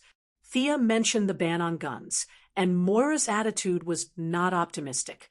Anyone with a little intelligence could see that the major problem of Social Security was the proliferation of guns, but no one wanted to touch this minefield. Let's be cautious first, but your suggestion to check the sources of danger and manage dangerous materials by category can be tried. The president's mind was very sharp. She immediately realized that she could gain more power in this matter. The next day, Thea followed her to the Pentagon. The vice president and Minister Ryan already knew the topic in advance, but the remaining generals were at a loss. Why did the president come to the Pentagon? As soon as the story began, they exploded. A nuclear explosion. Some unknown public welfare and environmental protection organization had almost detonated a nuclear bomb in their homeland. This news was very terrifying. Moira could rely on the teleportation gem to automatically teleport in a life-threatening situation, but these generals did not have this benefit. They were all stunned. This is too much. This is a crime. The heavens I society these guys. An old general gritted his teeth. At first, he wanted to call them bastards, but after considering many factors, he finally changed it to guys. However, there were many people who were angrier than him. No one wanted to sleep at home or at a mistress' house, and then everything would be gone with a bang. It was indeed efficient and painless to die, but they did not want to die. Not at all. This time it was Central City. Where would it be next time? No one could guarantee that it would be the city where they lived. Chapter 992. There was no doubt that nuclear bombs should be banned. This was not something that could be bought and set off casually. Even the toilet cleaner in the Pentagon agreed. His job was not easy to come by. So nuclear bombs must be banned. However, if hidden dangers were to be investigated nationwide, everyone from the minister to the toilet manager knew that it would not be easy. To what extent would the investigation be carried out? Would a lot of other things be found in the name of nuclear weapons? Everyone had their own agenda, and no longer had the enthusiasm to discuss. However, since the president had thrown this question out, they had to answer it. They could not just say that they were not afraid of death. In the end, General Ryan made the decision to conduct a nationwide investigation. Moira certainly would not let go of this opportunity. The military was the hardest hit area. They had the most weapons and were the most dangerous. However, corruption, dereliction of duty, espionage, and cover-up were equally prominent. The previous presidents were like a rubber stamp to the Pentagon. They would select someone from within the military, nominate the president, and approve the Congress. This matter was considered over and did not affect the military at all. This was a good opportunity. Moira directly assigned 5 of his aides to join the investigation and submitted several seemingly simple, but actually not simple position amendments to the Congress. For the first time, government personnel officially entered the core leadership of the Pentagon under the pretext of national security. The Congress firmly supported Moira this time. The president had a term of office. Now, these rights were in the hands of the president. When they stepped down and became the president, they could enjoy these rights themselves. There was no reason to refuse. Proposal, review, approval, and green light all the way. Faced with the pressure from the White House and Congress at the same time, the military could not resist in an instant and could only let it go. Mixing in sand was only the first step. Moira's combination of punches did not stop. Many officials in the indescribable country were criticized. In fact, it was the same on the other side of the ocean. In order to resist Superman, they could pull together dozens of people to form the so-called Superman Threat and Democratic Development Committee. Now, it was even easier. Moira directly pulled a group of people to establish a supervision and review committee with the purpose of investigating hidden dangers and carrying out strict confidential management. All the materials that could be used to make highly dangerous weapons were listed and recorded one by one. Clues were tracked across the country. If the materials were still in their hands, they were checked on the spot. If they were not, who were they sold to and when were they sold? Thea also controlled the global black market to cooperate with the operation. The hidden dangers would not be known if they were not checked, but once they checked, they were shocked. Not to mention the government officials who came with different motives. Even the big shots in the military were frightened by the results. It was God's blessing that they were able to survive until today. 15 nuclear bombs had been lost. Now, these nuclear bombs only existed in the registration information and on paper. As for their specific whereabouts, even Thea couldn't find out, let alone them. They had also lost a lot of other destructive bombs, and the materials that could be used to make these bombs were also lost in a frenzy. For a time, even Batman was exhausted from dealing with them. Old Lucius had to deal with all kinds of inspections for a day before he couldn't take it anymore. There were even more shady dealings within the Wayne Group, and they really couldn't withstand the inspections. All Mr. Batman could do was change into a suit and leather shoes while wearing Bruce Wayne's vest to deal with the nationwide investigation. At the same time, he sent Barbara and Nightwing to create a false impression. All sorts of highly dangerous equipment were piled up in the warehouse. They would wait for the inspectors to leave before pulling them away. Mr. Wayne, you've made it a little fake. The data of this experimental plane is not quite the same as what was recorded in the report. Thea was also a major shareholder of Wayne Group. She played football and was a referee. Today, she led the team to investigate the problem. Looking at the Batfighter that had been completely repainted with a new coat of paint, she almost laughed out loud. The equipment hasn't been used for a long time. It's aging. Batman lied through his teeth. Last night, he had flown the Batfighter around Gotham. Thea giggled and covered for him, and Wayne Group passed without any mishaps. Inspections like theirs were happening all over the country at the same time. At first, they thought it was a routine inspection that was all talk and no action. But later, someone leaked the news that a nuclear bomb had been 1 second away from exploding, and for a time, everyone was in danger. Amanda and Steve were still very patriotic. They were scolded by the higher-ups one after another, but they were still able to calmly participate in the operation. With the help of special agents, a bunch of scientists working their brains to figure things out, and the Alliance as hired thugs, the nationwide search went smoothly. Many people and laboratories had a large number of necessary materials for the assembly of lethal weapons. In the process, their personal interests would definitely be harmed. Naturally, they organized themselves and shouted, "Private rights are not infringed upon." Thea did not indulge their bad habits. She mobilized the crowd and spread rumors around the laboratories. Something about radiation, cancer, being blown up in the middle of the night, and so on. When they heard that it was so dangerous, the citizens went crazy.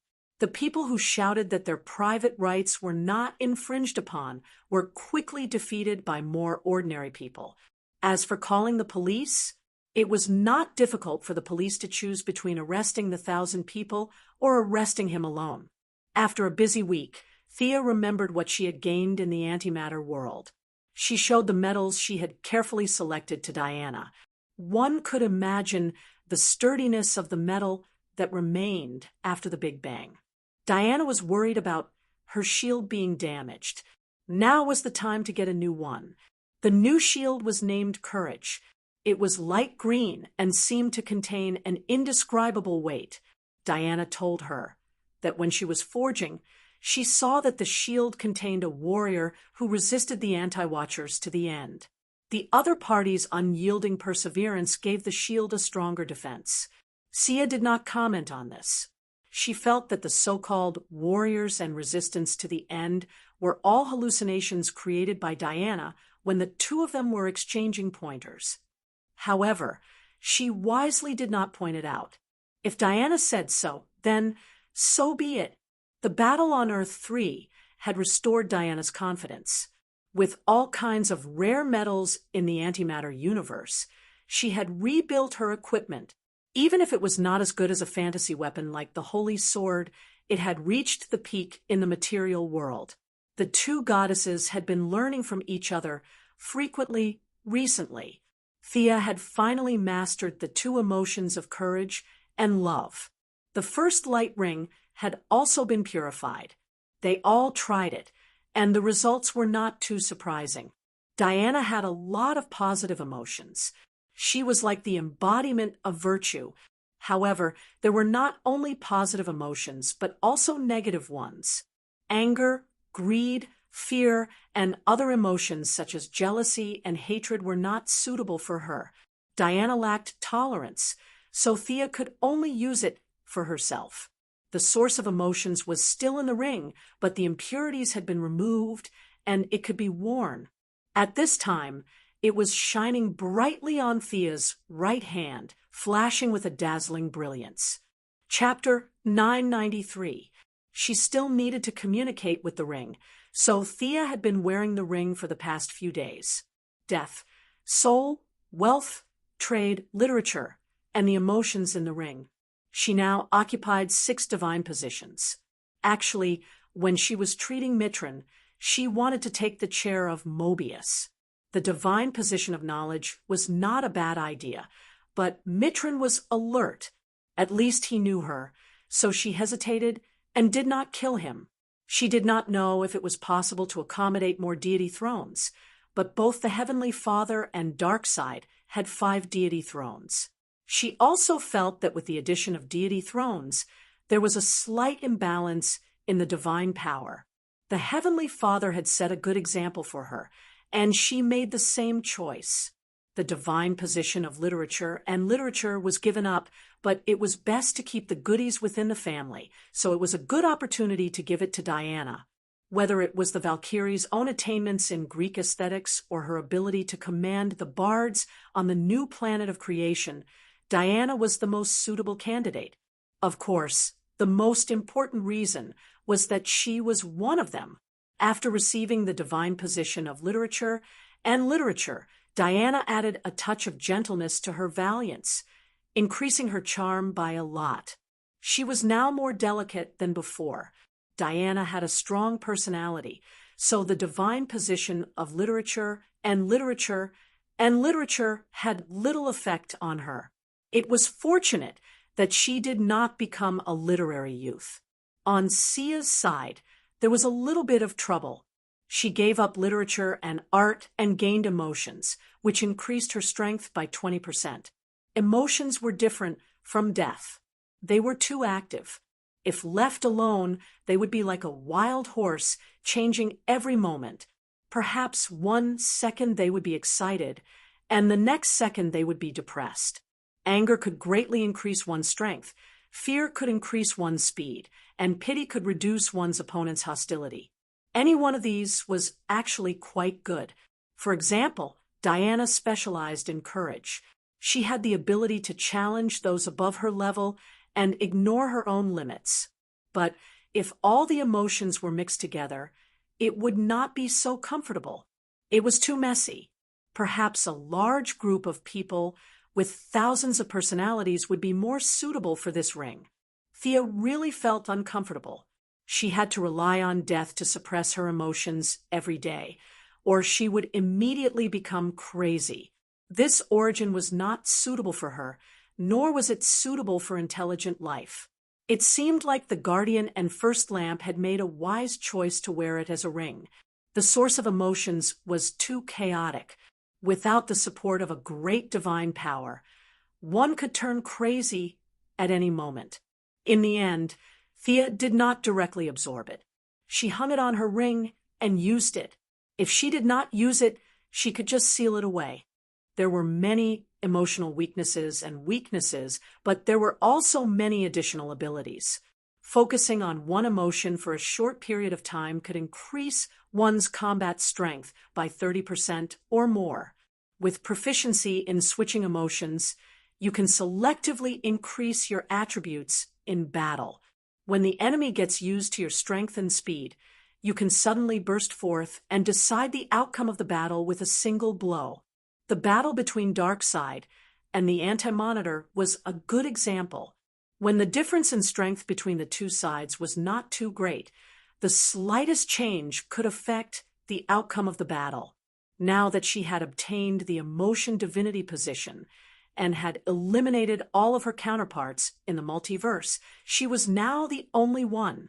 The name Thea Quinn now belonged to her, and she didn't know if there would be any benefits in the future.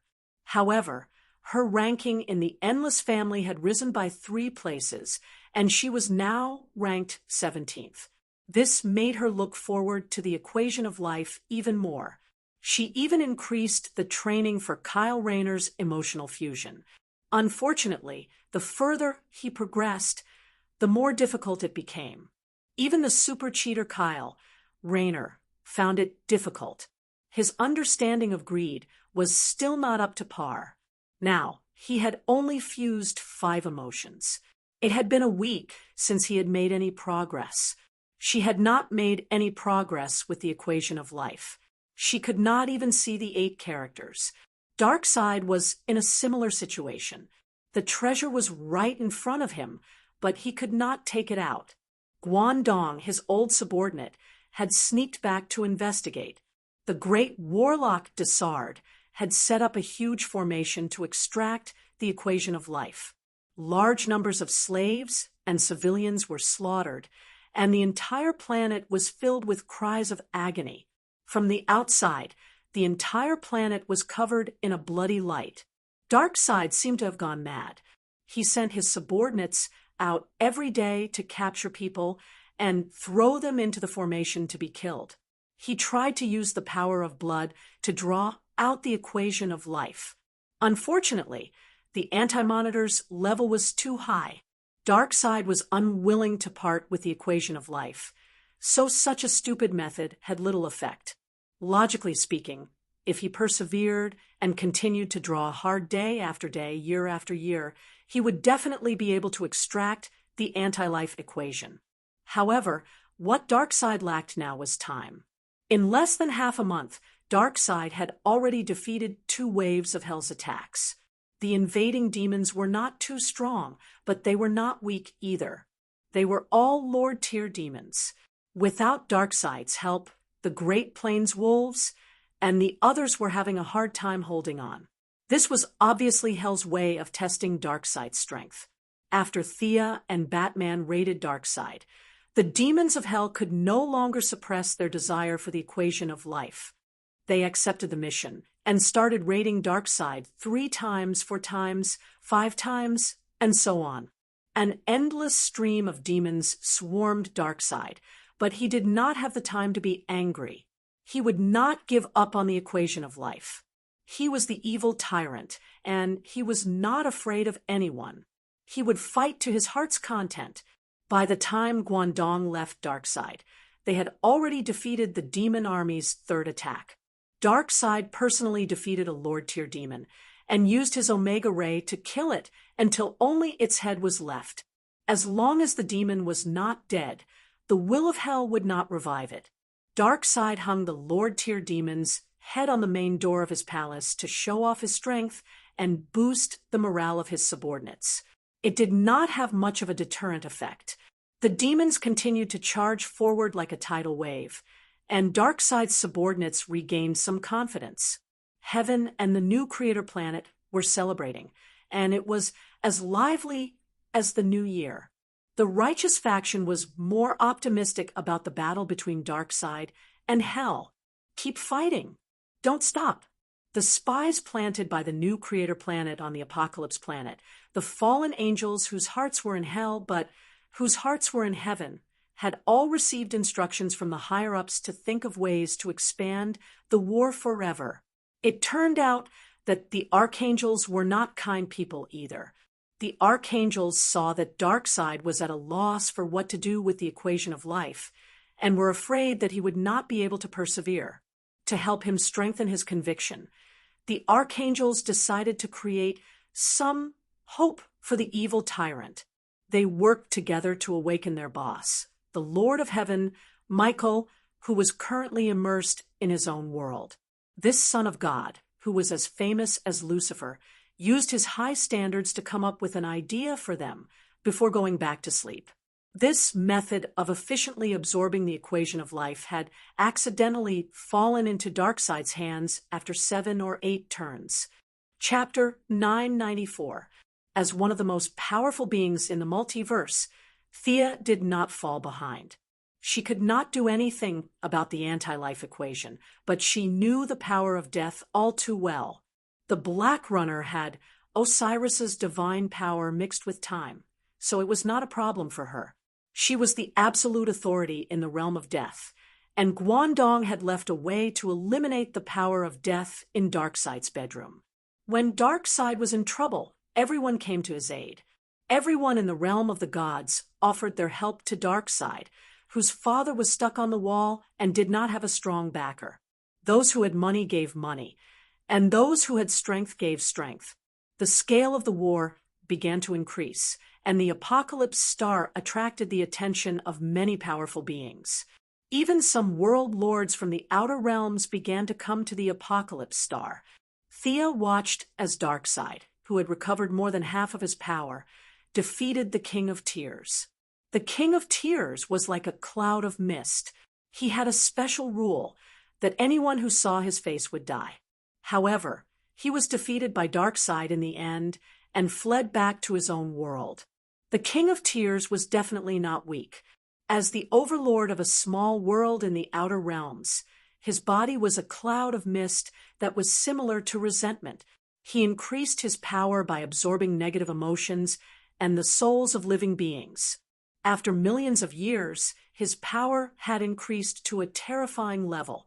For Thea, Darkseid, and the other new gods, the path ahead was unclear. They did not know whether they would be like Yojia Khan, who had accumulated top-tier divine positions, or find a new path to take. They did not have a path to take, but they did not have much pressure on their own survival. As long as they did not jump out and seek death, they would have no problem surviving until the day the entire world was destroyed. In terms of the level of the multiverse, the new gods were the ones who weren't at the top but were at the bottom. The King of Tears could not do that. His power had accumulated, and there was no good way to evolve. In the end, he would lose his mobility and become a pig waiting to be slaughtered. Or he would hide in his own small world until it exploded. The anti-life equation was an ultimate universal power that attracted him greatly. Even though he knew it was dangerous, he still left his own world and came to snatch it. Unfortunately, Darkseid had recovered more than half of his strength with the help of the enthusiastic crowd.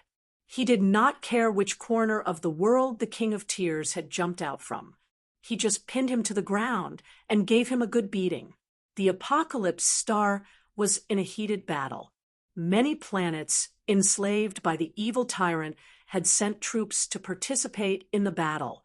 Even so, they were barely able to resist the attacks of hell. The great demons all felt that they would be able to break through the apocalypse star with just a little more effort. Then they would obtain the life-reversing equation and become the Lord of Hell, reaching the peak of the demon race. After fighting for half a month, Thea found that the demons were a little tired, so she began to help Hell. The demons' battles were too brainless. It was just a noisy wave of attacks. They lacked a talent to coordinate logistics. Thea sent out Macanthus to help organize the reinforcements. After all, Hell was very vast, and some demons did not know about the good news of the war with the Apocalypse Star. The Succubus Queen used scientific methods to organize the troops while drawing in reinforcements to replenish the battlefield's consumption. It's so boring. Watching them fight every day for a long time was tiring. At this moment, the young mistress stretched and yawned as she complained. It was as if God had heard her call. The next moment, there was a knock on the door. Diana looked at her pitifully lying on the bed and could only open the door herself.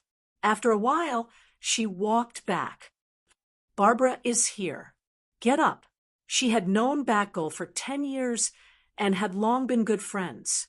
Now, she did not treat her as an outsider. She put on a coat and walked out of the bedroom. Barbara had been entrusted by her to secretly investigate a matter. Today, there was finally an answer. In front of outsiders, Thea's appearance was not bad. She was wise, steady, and filled with the elegant charm of a woman. Diana was even more mature and strong. The two goddesses looked at each other from time to time. Even a blind person could see the affection in their eyes. Even though Barbara was also a woman, she felt a little dizzy. Fortunately, her sexual orientation was relatively firm, and she would occasionally have a friendly chat with Nightwing. She had not been turned gay by this incredible world. She secretly cursed the two goddesses who were showing off their affection. She deliberately coughed and took out a thick stack of information. There were handwritten, printed, and various photos and copies. This is all I could find in Gotham. Take a look and see if it's of any help. Thea looked down and flipped through it. Diana also picked it up and looked at it carefully. Myths? You're still concerned about this? Diana flipped through it casually. Most of them were legends and stories. Between the lines, there were hopes that humans had for the gods, for a good harvest, and for the tribe to prosper. Diana was a little confused by her lover's actions. They were already gods. Was there a need to look at the records of these primitive humans about the gods? But she knew that Thea must have her own motives. There's a hidden truth about the origin of the current human race. As she spoke, Thea pointed at a rubbing. After the Atlanteans, in the era before the modern humans, there were 3 tribes living in this world. They were the Eagle tribe, the Wolf tribe, and the Bear tribe. But history has changed. Now, there are 4 tribes, and there's an additional Bat tribe, she said in a low voice. Diana naturally understood such an obvious hint. You mean Bruce? That's right. This time, it was Barbara who answered. As the librarian of Gotham's library, her daily job was to go out at night to fight monsters and sleep in the library during the day. After receiving Thea's request, she spent a lot of time in Gotham's library, which could be said to be the place with the most abundant information in the whole of America to search for the truth. My investigation shows that there were originally 3 tribes, but it seems that a lot of evidence has appeared overnight showing that there were 4 tribes. My memory is not very clear. Barbara scratched her head. Obviously, this part of her memory had been covered. The reason why she felt that something was wrong was because not much time had passed, and a small part of her old memory still remained. Diana thought about it, and did not feel that there was much of a problem. Batman's timeline was messed up by the Omega Ray, and after that, it caused some cosmic tremors. Wasn't this matter already over? That was a very far-reaching matter. Bruce built a tribe in the ancient era, and after he left that point in time, something that should not have happened. Thea finished speaking and took out a picture. It was an ancient mural. In the picture, a golden light cut through the sky and landed on the ground. The incident with Bruce was a coincidence, but in our time, it became inevitable. The history that should have happened took a turn here, and the trajectory of human evolution deviated slightly. Chapter 995. Diana picked up the photo and looked at it twice. As the new god of art and art, she felt that the mural was quite well drawn. A few simple lines were enough to roughly restore a passing image. A spaceship visited Earth in ancient times. It captured 2 unlucky people, but when it passed through the atmosphere, some of the spaceship's fragments fell to Earth. These metals gave the ancient tribes great power. They disappeared from our history and went to new worlds. After they left, the remaining tribes reproduced and gave birth to our current generation of Earthlings. The Mu continent civilization, followed by the Gendeans with their special abilities and the Lemurians with their mind control. There's no problem with these 3 prehistoric civilizations connecting. However, there's a gap between the brave Atlanteans of the 4th civilization and our current generation of Earthlings. The gap is because of this spaceship, she said as she pointed at the photo. Thea sighed. The reality that Batman had changed was only real from her perspective. If the Eagle and Bear tribes hadn't left, history would have changed beyond recognition. You want me to investigate a Bat tribe that's a mixture of reality and illusion. Will it have any effect on reality? Barbara asked. As a Batgirl, she preferred enemies that she could see and touch. She had a headache when it came to illusions and reality. I think the Bat tribe is about to return. They represent a dark force that's still accumulating power. Once they're ready, it'll be a disaster for Earth and the universe. It won't take long because they have a beacon in this world. Their eyes have always been here. Barbara furrowed her brows as she thought about this. After half a minute, she said, "But Bruce just returned. That's how time works. For us, Bruce has just returned, but if we analyze the timeline, this bat tribe has been a thing of the past," Diana explained. "That's right. Actually, it's not just the bat tribe that's about to return. I think the eagle tribe is coming back too. We have the beacon of the eagle tribe here too." Thea held up a photo. The man and woman in the photo were Prince Khufu and Priestess Chayala. "What are you going to do?" Diana asked. Thea already had a plan in mind. "The world that represents Bat is in chaos. I haven't found the right way, but we can investigate the Eagle world first and see if they are a threat to Earth." In her impression, the Eagle world, there were really only 2 or 3 big eagles and small eagles. There were no powerful people. She wanted to observe the composition of that world. In her own world, the stone man had already died, and life had begun all kinds of evolution. It could barely be considered a small world. How would it develop after that? If possible, he would absorb the world's origin into his own world. Barbara understood this time. He was trying to gain the initiative by striking first. Batgirl feels that this method is better than rummaging through old papers in the library, and she supports it. Thea thought about it and decided that the task was not too dangerous. He might as well pull all the female couplets together. It could be considered a group activity. 3 days later, a group of female heroes gathered in Central City. The reason why they gathered here was because Thea couldn't find the Eagle world. There were many small worlds like this. Some were born naturally, and some were created by strong people. Without the coordinates, she couldn't enter. They came to Central City because there was a bug-level teleportation expert here, Shockwave Cisco Ramon. Simple teleportation wasn't difficult. Thea and Raven could do it. Diana could do it with a little effort. But to sense the destination, Cisco's ability was needed. Shockwave's ability to search and open doors was very powerful. It was just that this guy was limited by his physical fitness and hadn't developed it. Since the cutting-edge technology laboratory was blown up by Scarface, this small apartment was now the Lightning Squad's on-site command center. Cisco and Caitlin's boss had run away. Naturally, no one paid them. Ayers was still giving birth in the 30th century. Even if she came back, it would be useless. She had already quit her job. Wally West was unemployed and didn't have much money. As for Bart Allen, he was a proper child labor. No one dared to hire him. Such a large group of people had to rely on Barry's meager salary at the Central City Police Station to survive. It seemed quite miserable, considering that there were still some battles in the Eagle world. Felicity, who had no combat power, was left on Earth.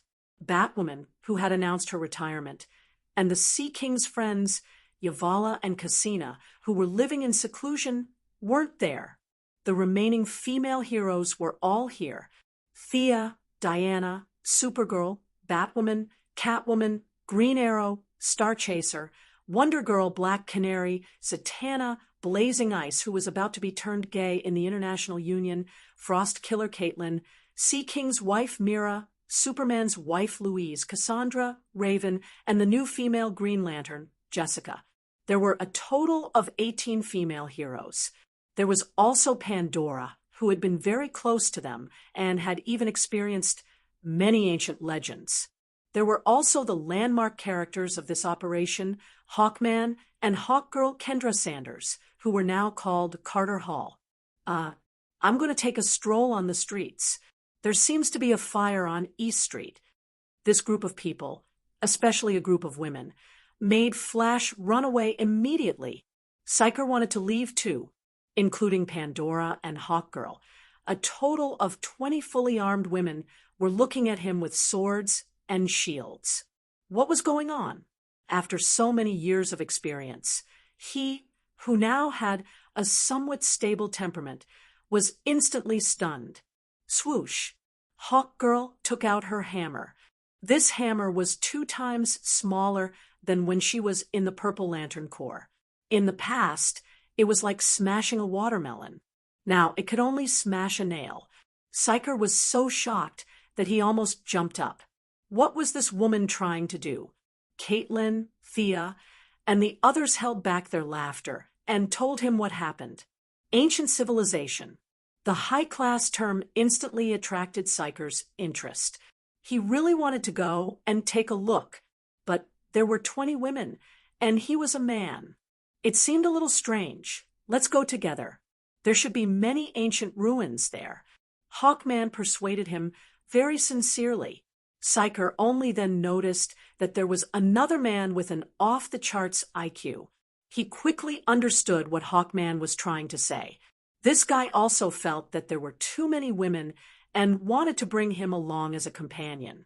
After thinking for a while, his curiosity about the prehistoric civilization finally overcame his awkwardness.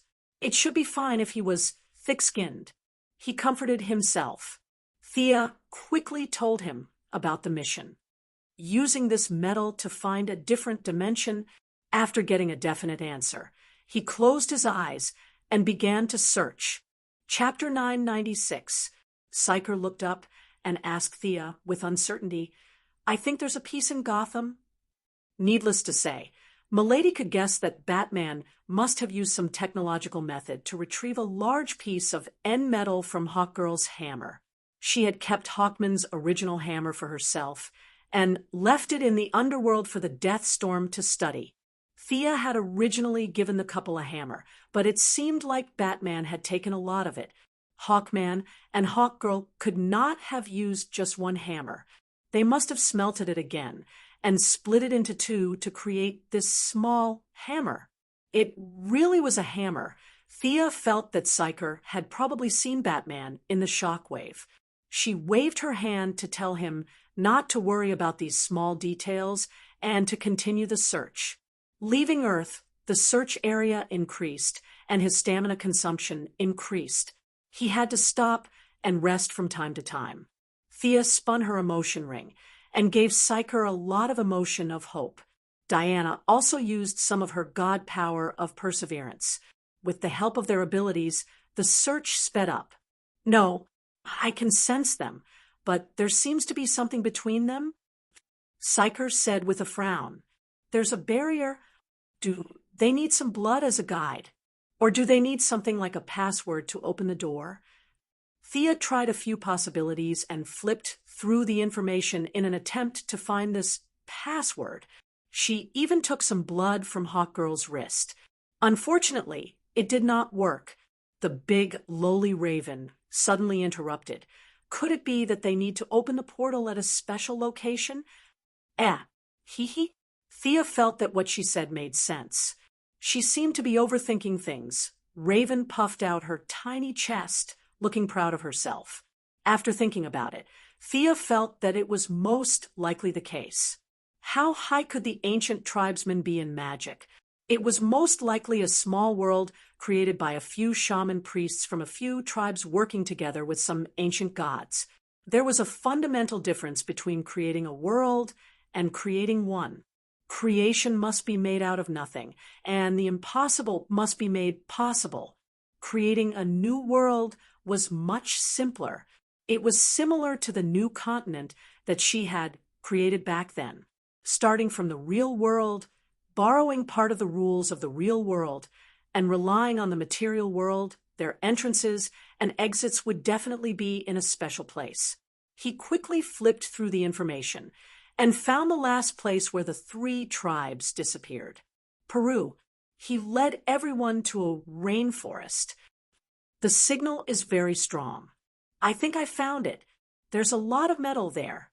After half an hour, Psyker finally had some good news. Thea asked him to open the portal and sent his spiritual power into it to investigate. After 2 minutes, she shook her head. "That world is already barren. I'm afraid there are no signs of life." The first search ended in failure. After a short break, the second search began. The second time, the target was still not the eagle world. It seemed to be attacked by the turbulent flow of energy, and it was impossible for any life to survive. When the portal opened for the third time, she tested it and finally smiled. There's life there. Everyone get ready. Let's go. After finding their target, everyone packed up their equipment. Diana took the lead, and Thea brought up the rear. Everyone walked into the portal one by one. This was a world with dense vegetation. Towering trees could be seen everywhere. Scattered light shone through the shade of the trees and scattered messily on the ground. The few of them looked into the distance and found that there were rare life forms moving around in the treetops. They had wings on their backs and could fly freely. Wings were not the only reason they could fly. Another reason was that the gravity here was lighter than on Earth. 2/3 of Earth's gravity here. Psyker was just about to express his feelings when Barbara, who was on the other side, checked the various data through her wristwatch. Barbara was using the Bat family's equipment to check this world. Psyker pursed his lips. If he had known, he would have brought some equipment over as well. However, his equipment was not as small and portable as the Bat family's. The space here is not big.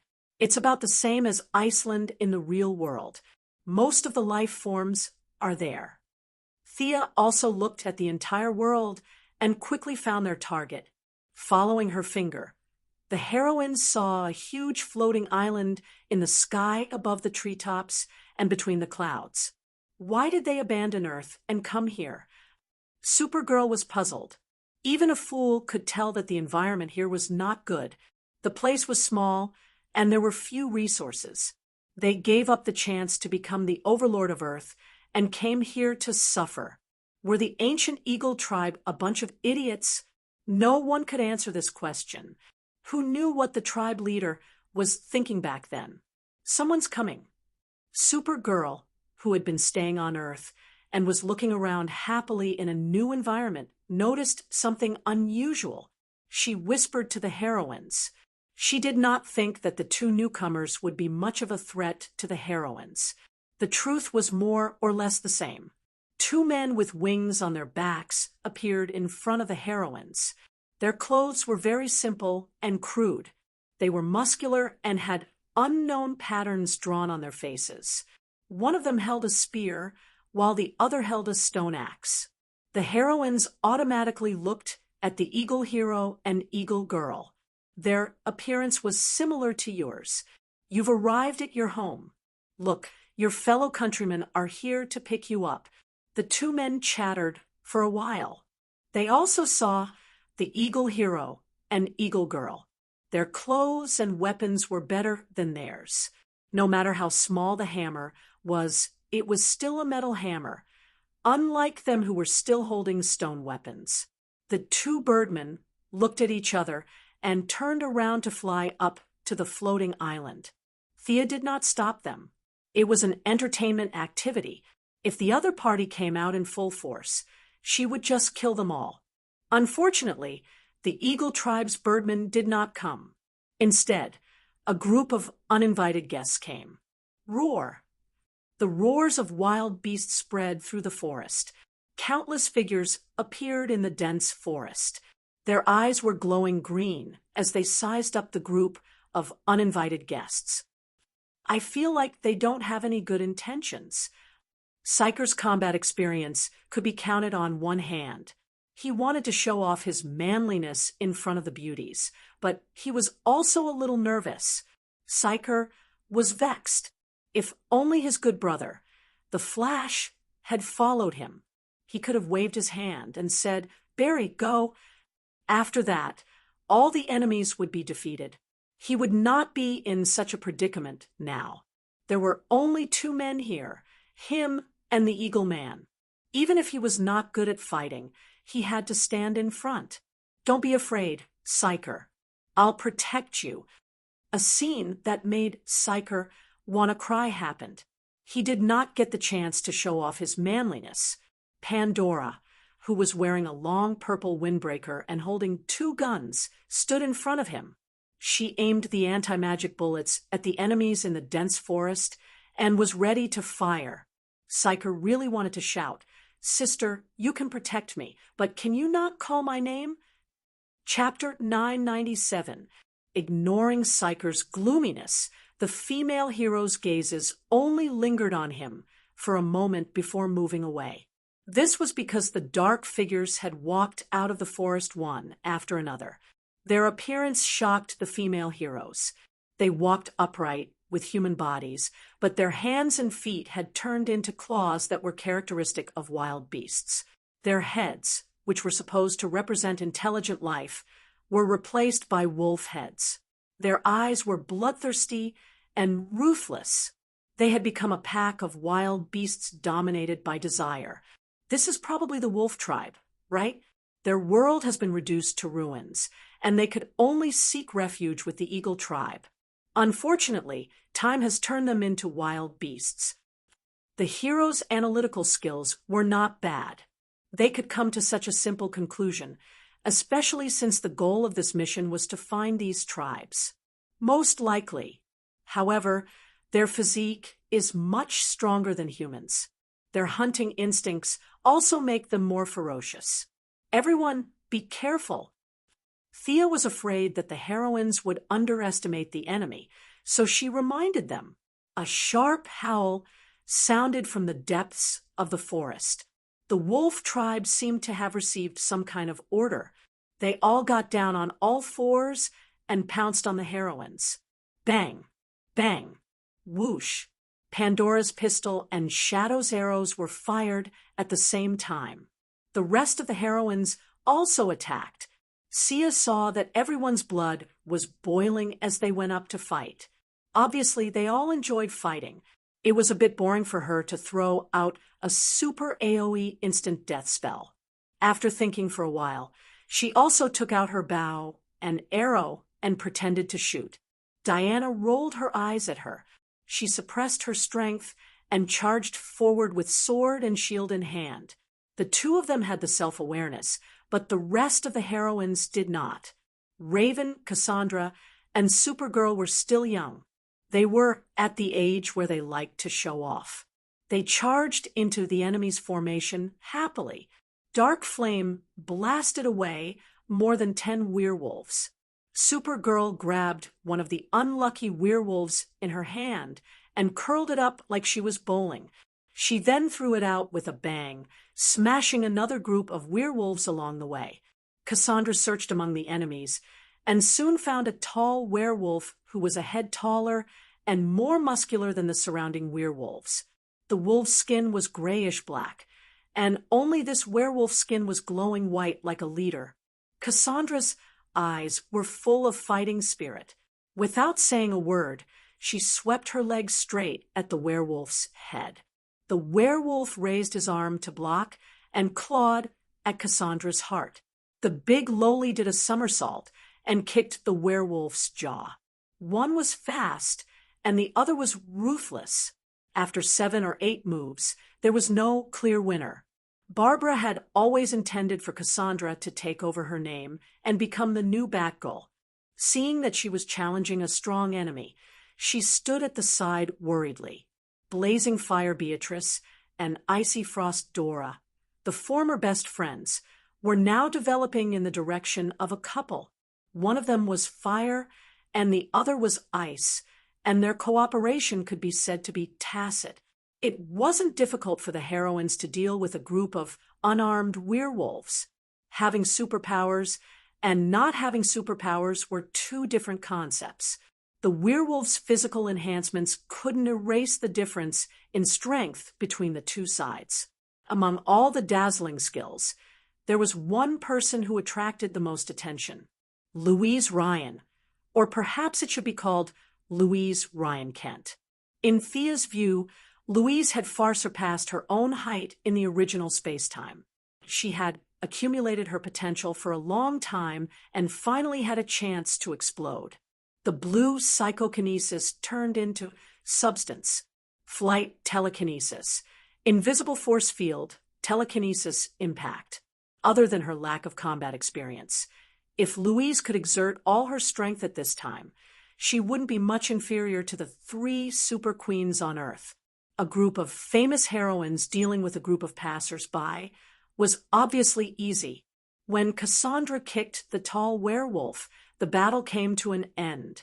The werewolf's clothes didn't cover their bodies, and the most important thing was that they stank. Looking at their low intelligence, there was nothing to ask. Thea waved her hand and teleported everyone to the floating island in the distance. If the Eagle world was as big as Iceland, then this floating island was at most the size of a park.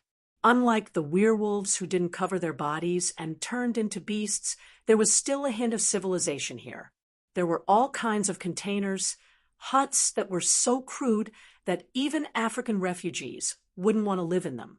Of course, there were also people. An old winged man looked at the group of heroines who suddenly appeared in front of him in panic. The old winged man mumbled something, but no one understood. Even the Eagle men and Eagle girls found it familiar, but they still couldn't understand. Thea raised her hand and cast an all-night language that covered the entire Eagle world. She had her pride and didn't need to understand the language of these people, as long as they understood her language. As for whether this magic would make the people of the Eagle world forget their original language, if it existed for too long, she didn't care. The strength of this world wasn't high. Even with the support of N-Metal, they were still a bunch of weaklings. Thea could beat the entire Eagle world with just her projection.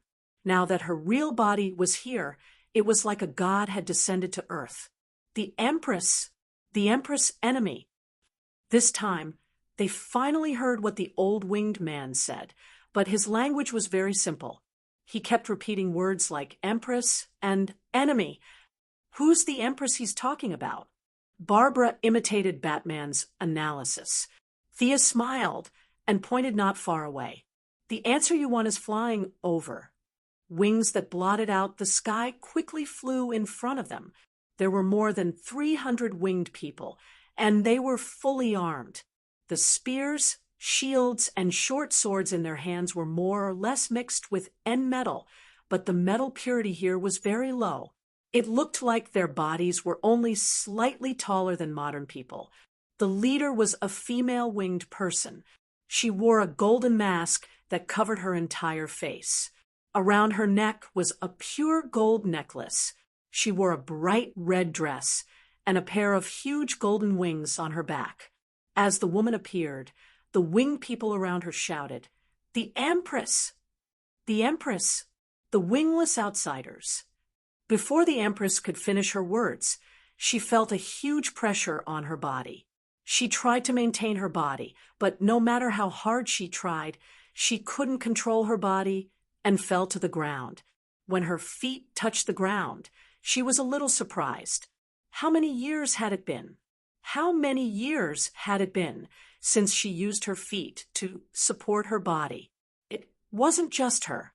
All the winged people, from the guards to the civilians, landed on the ground without exception.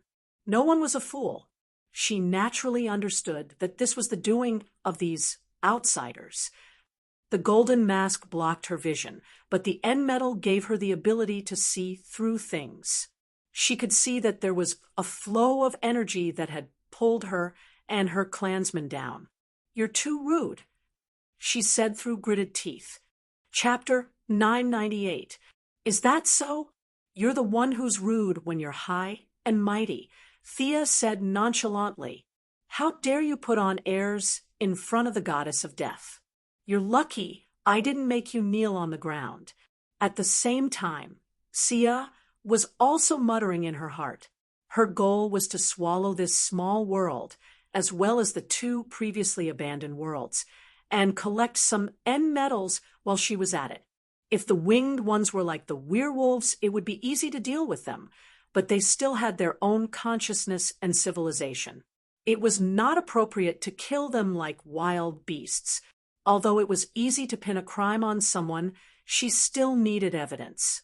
Just as she was wondering if she should frame them, Star Chaser made a discovery. Over there, that seems to be an ordinary person.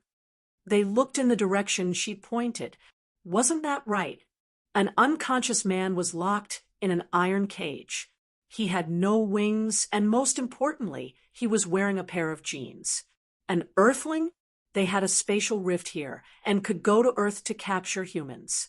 The few who were good at spatial magic quickly analyzed this fact. How did this person come here? What are you going to do with him? Thea pointed at the man in the cage and asked the Winged Queen. The Winged Queen sneered in her heart. Do I have to answer just because you asked? Why are the outsiders so naive? You're dreaming. How can I tell you the truth when you're asking me such a straightforward question? However, she was shocked by what she said next. Of course we'll skin and bleed him as a sacrifice to the eagle god. It's a celebration held once every 10 years. It represents our devout faith. She said without hesitation. Such sensational words instantly ignited the heroines. Such an evil act made them all emotional. Supergirl saw Thea nod and rushed out. The Winged Queen was naturally the one who told Thea the truth.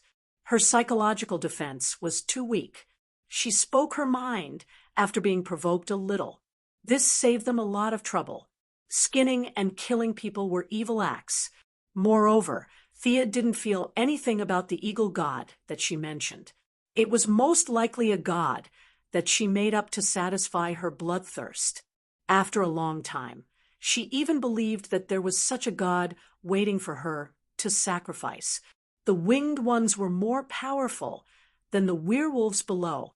Most importantly, they had weapons and could cooperate with each other.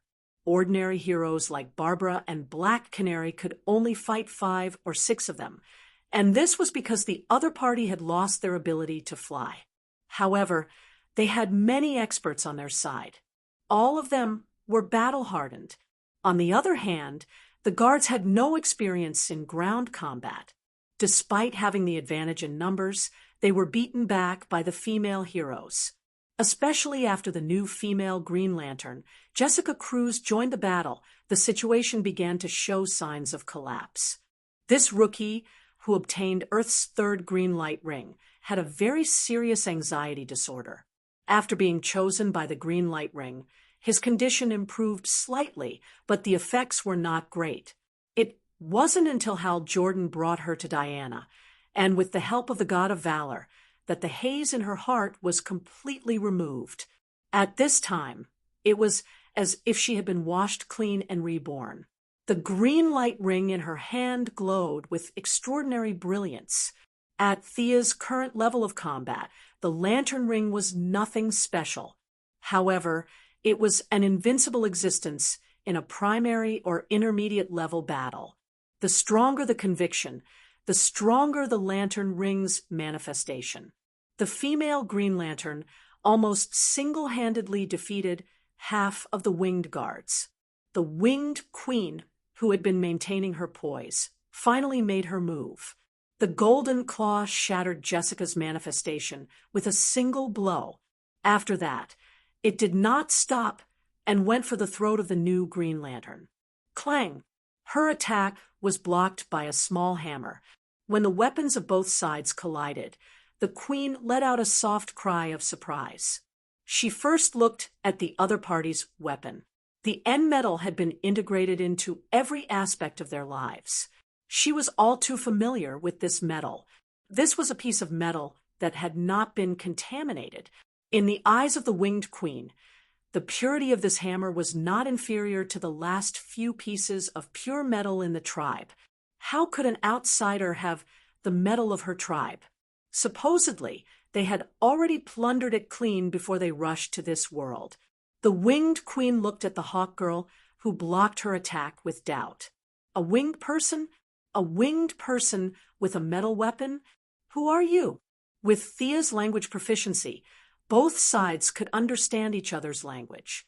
The Winged Queen felt that the other party was strange. The Hawk Girl and Hawkman also felt the same.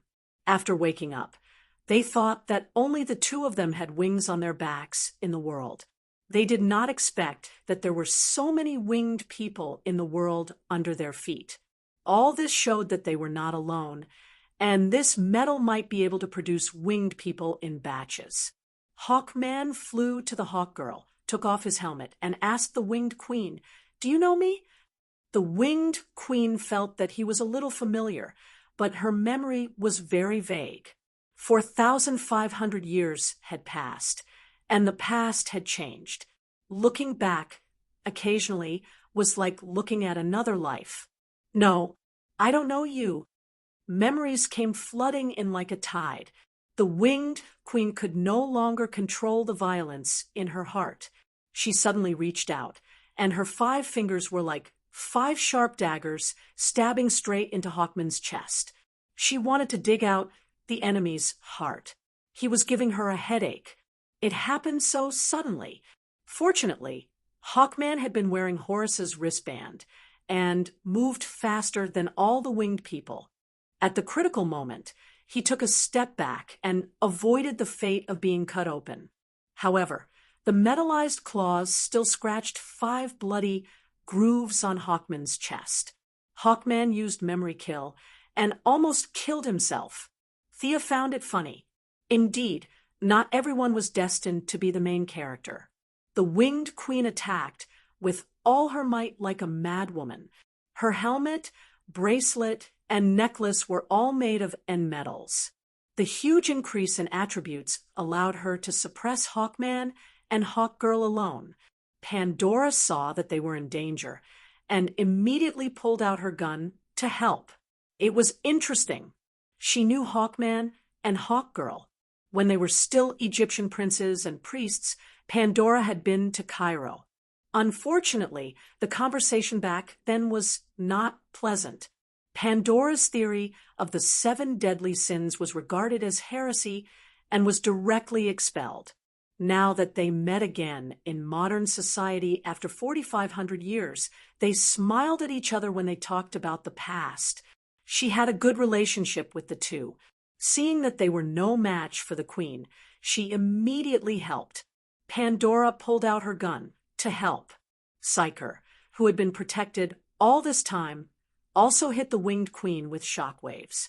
2 close-range fighters and 2 long-range fighters joined forces and barely stopped the Winged Queen. The rest of the superpowered people, Fire, Ice, Frost Killer, Raven, Zatanna, and Louise, began to pour energy magic on the winged people guards. Thea continued to play with her bow and arrow. Diana was too lazy to fight enemies of this level. She also took out her bow and arrow, shooting at whoever was in danger. Yes, Diana also knew how to shoot. Chapter 999. Their equipment is the extraordinary metal you mentioned. Diana turned to ask Thea after shooting down a winged person guard with an arrow. Yes, the effect is amazing for ordinary people.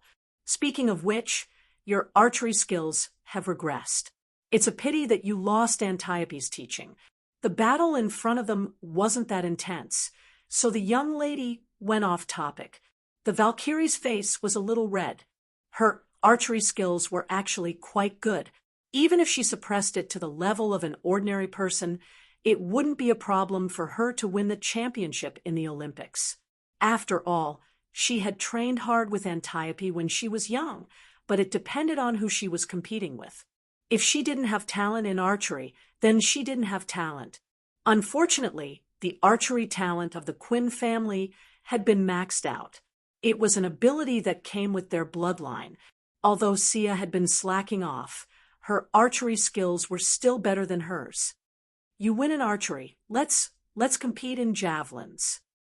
The Valkyrie proposed, unwilling to admit defeat. Sure. They put away their bows as if there was no one else around. Diana took out 2 javelins. This was a divine weapon she made in her spare time. It could be thrown out and come back on its own. In addition to this function, it also had some special features such as sharpness, anti-magic, super long range, and double damage to wild beasts. However, these were all supplementary features. At their current level, they weren't worth mentioning. Whoosh, whoosh, whoosh. The sound of the javelins piercing through the air was constantly heard. The two goddesses took down an enemy with each javelin. In terms of skill, Diana was definitely better than Thea. The Assassin League didn't practice javelins at all. When the ninja masters were still hot-blooded youths resisting the Crusades, javelins were no longer used, not to mention in modern society, except for professional athletes who would practice javelins. However, the Quinn family's long-range expertise was still useful. Plus, javelins weren't complicated. In the end, it ended in a draw. 1 win and 1 draw. Thea looked at Diana provocatively. She meant, "What do you think? Are you convinced?" Diana gritted her teeth to show that she wasn't convinced. She began to pick from her collection. She had to choose one to compete with and win at least 1 round. Suddenly, she saw something and her eyes lit up. Then she took out 2 strange ropes, and each of them took 1. "What is this?" Thea looked at it for a long time, but she couldn't tell what kind of weapon it was. It wasn't the lasso that Diana often used, nor was it one of those indescribable props that the two of them used when sparring. Diana snorted. "This is the oldest weapon. I spent a lot of time practicing it." After saying that, she demonstrated it to Thea on the spot. She reached out and brushed the surface of the lasso, and a stone the size of an egg appeared on the lasso. Then she lifted the lasso high above her head and found a target. With a flick of her wrist, the stone flew out with inertia. Bang! A winged person guard was hit in the chest by a stone, and he fainted on the spot as if he had been hit by a truck. "It's a catapult. How about you give it a try?" Diana looked at Thea provocatively. The eldest Miss Expression changed drastically. "Stone catapults?" This thing had already been withdrawn from the battlefield during the era of the 300 Spartan warriors. Who would use such an obscure weapon? She gave Diana a look that said, "You win this time." She picked up the catapult nervously and imitated her. She found a target, spun 3 or 4 times, and threw it out with a whoosh. Unfortunately, the Quinn family's talent didn't work this time. The moment the stone left the lasso, it deviated from its trajectory. Thea watched as it flew further and further away, and finally flew over Supergirl's shoulder. Supergirl pouted and glared at her. Thea smiled apologetically like a Chinook cat. The result of the competition was self-evident. If one didn't spend some time practicing this catapult, they really couldn't play it. 1 win, 1 draw, and 1 loss. In the end, it was a draw. The two goddesses had a lot of fun, and the battle in the Eagle world ended with the heroine's victory. The winged person queen's mask was taken off. After wearing it for a long time, her facial features had regressed. Her eyes were small, her nose was flat, and her skin had a metallic luster. Eagle Man felt that she looked familiar, but Eagle Girl recognized this woman. "Don't you recognize her? She's the previous priestess of Chayala," Eagle Girl said expressionlessly. Under Hawkman's strange gaze, Hawk Girl continued, "Yes, it's my respected mother." The remaining heroines looked like onlookers, watching the reunion of mother and daughter. The winged person queen was still agitated, but with Thea's help, she quickly calmed down. With her narration, the secret history of mankind was finally unveiled. The winged person queen was Eagle Girl's mother, but their relationship was no different from that of a passerby. Chayala was the special name of their priestess. As long as one became a priestess, they would automatically use this name. Many countries and races in the world had this custom.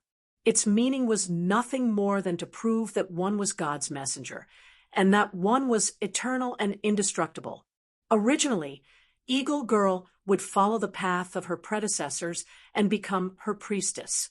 Then, she would choose one of her daughters to inherit the name of Chayala and become the next priestess.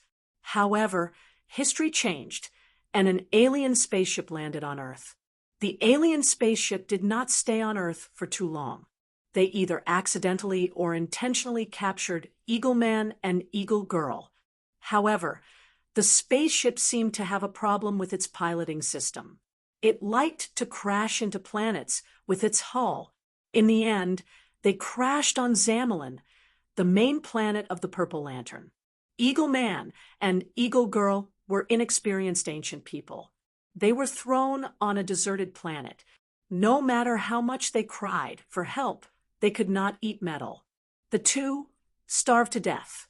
After they died, they became the main energy source of the Purple Lantern because of love until the darkest night came. On Egypt's side, the Eagle tribe had always been hidden among the country's rulers. They realized the powerful effect of metal. Whether it was wings or the strength on their bodies, it made them different from ordinary people. Pharaohs, generals, and powerful people all over the world had their eyes on them. The Eagle tribe did not want to give up the power they had. However, Earth's gravity was too strong. Except for a few leaders, the rest of the tribe could not fly freely with their wings. After a series of experiments, such as oracles and blood sacrifices, they left Egypt with all the metal and their people went to Peru and finally entered this world. The Bear tribe and the Wolf tribe had similar experiences. The three parties agreed to enter the small world to live a good life, leaving the bad natural environment of the Earth, which was prone to earthquakes, floods, and sandstorms, to the inferior people.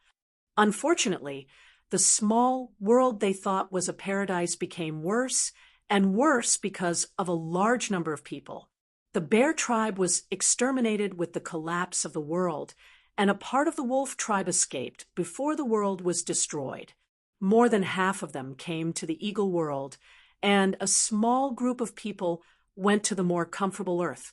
There were many legends of werewolves in the cultures of various countries.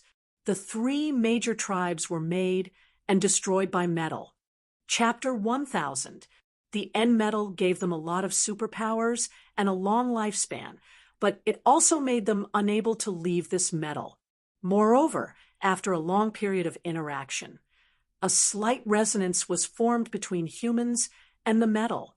The longer the metal was in contact with humans, the lower the purity of the metal itself. The metal was their life. In order to maintain her ruling position, the queen targeted the Wolf tribe that came to join them. The bloody massacre began. The Wolf tribe was robbed of their remaining metal and eventually became wild beasts. Even so, the consumption of metal was still huge. The Empress had also stolen the metal of her own tribe's civilians. Now, she was the only one who still maintained a high battle prowess and a high lifespan of 4,500 years. The rest of the tribe had already reproduced for dozens of generations. They had also set their sights on Earth. Unfortunately, there was no such metal in the real world. They would only weaken themselves if they stayed on Earth. After invading Earth several times, other than leaving some legends of the Harpies, there was no other meaning. Waiting for death was the only thought in the queen's mind. How much do you know about the Bat tribe? Thea had already understood everything about the Eagle world. She finally asked about the original purpose of this operation. At the mention of the Bat tribe, the queen recalled for a while, and a trace of fear appeared in her eyes. They are all demons, evil spirits that crawled out from hell. The queen spoke intermittently and used a lot of adjectives. Some of the words were repeated over and over again. They only understood after a long time. The Bat tribe had entered the Iron Age when they were still using bronze weapons. Perhaps Batman's style had influenced them. They liked to move in the middle of the night, wearing black cloaks, and then piercing sharp iron weapons into the hearts of their enemies. They had the most end metal in their hands. Unfortunately, they followed the principle of secrecy and rarely communicated with the other three tribes. After leaving Earth, the two sides did not have any contact. However, The Queen felt that most of their people were still on Earth. Thea agreed. Many of the famous assassinations in modern society could be seen.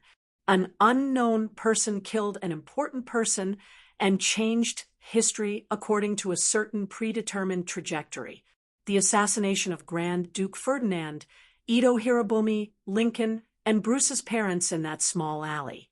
History had been crudely altered, and there was a clue hidden behind the scenes. They were doing everything they could to help Bruce become Batman. As for whether Batman established the Bat Tribe first, or whether the tribe entered human society and created Batman through a series of events, who was the beginning and who was the end, it was meaningless in the face of time. The collective activity of the Female Righteous Alliance had ended successfully. They had rescued many Earthlings who had been captured by them, but these winged race prisoners still needed to be dealt with. It was definitely impossible to dig a hole and bury it. It was also not appropriate to let it go so easily. From time to time, they would go to Earth to capture a few people and torture them. Their hands were stained with blood. Locking them up in a prison would require an extremely large prison that prohibited superpowers. It would be better to just leave them in the Eagle world with that time cost. As for depriving them of their medals and turning them into ordinary people, that was even more inhumane. Without their medals, more than half of them would die in 3 days. In the end, Louise made a suggestion to freeze them all and wait for humans to research the mysteries of metals. After that, the curse would be lifted and they would be sent to prison to serve their sentences. Thea vetoed this idea as it was too troublesome.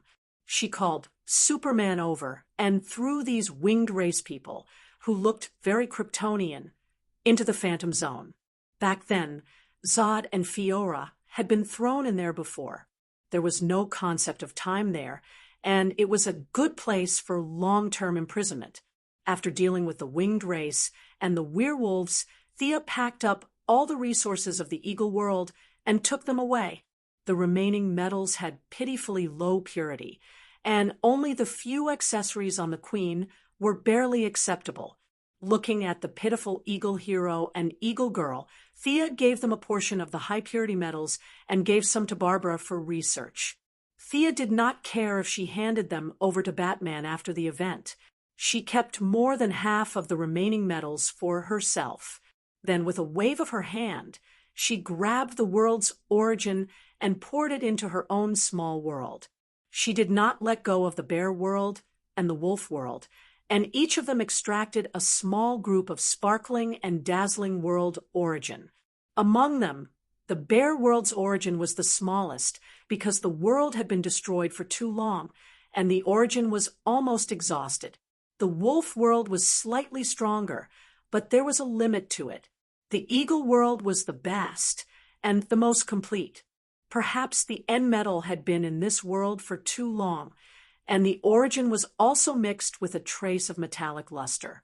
The 3 groups of origin were all transferred into her own world, and the area of the whole world doubled. Thea just looked at it and did not ask any more questions. At this time, the world was still a small world and had not evolved to the level of a universe. The whole world was still in the accumulation stage.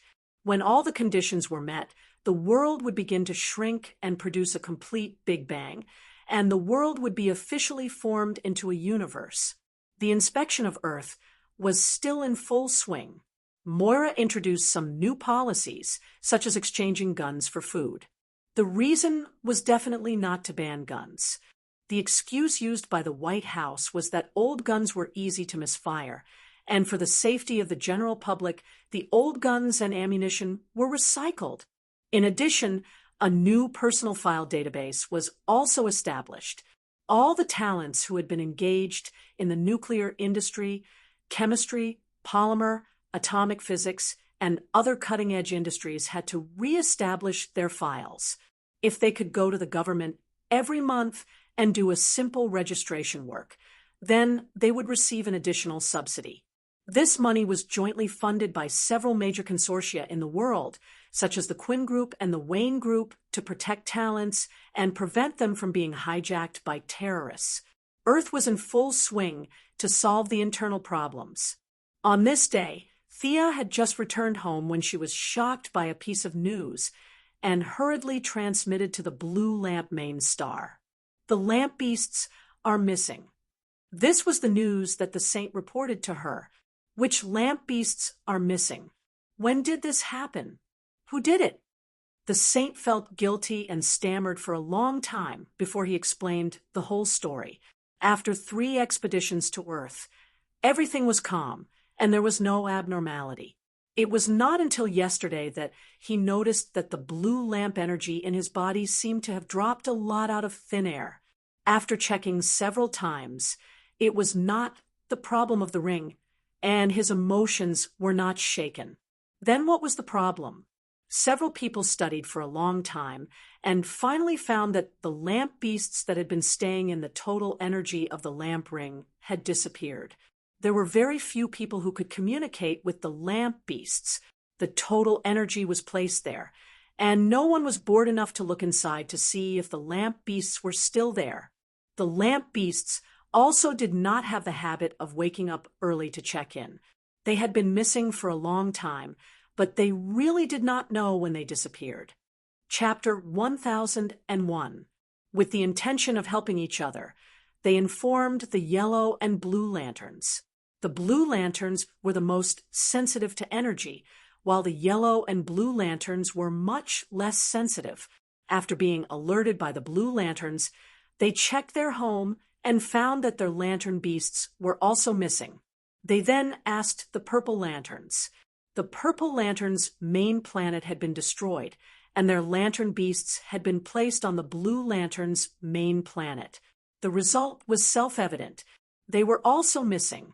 I remember that Emogu was guarding it, who has the ability to steal the lantern beasts without a trace. Thea was a little surprised. Mog's mental power was countless times stronger than a human's. Even if she was still young, as a planet with its own consciousness coupled with the lantern ring, she was quite strong. She could not think of anyone who could do such a thing. Detective Thea had not found the thief, and bad news came one after another.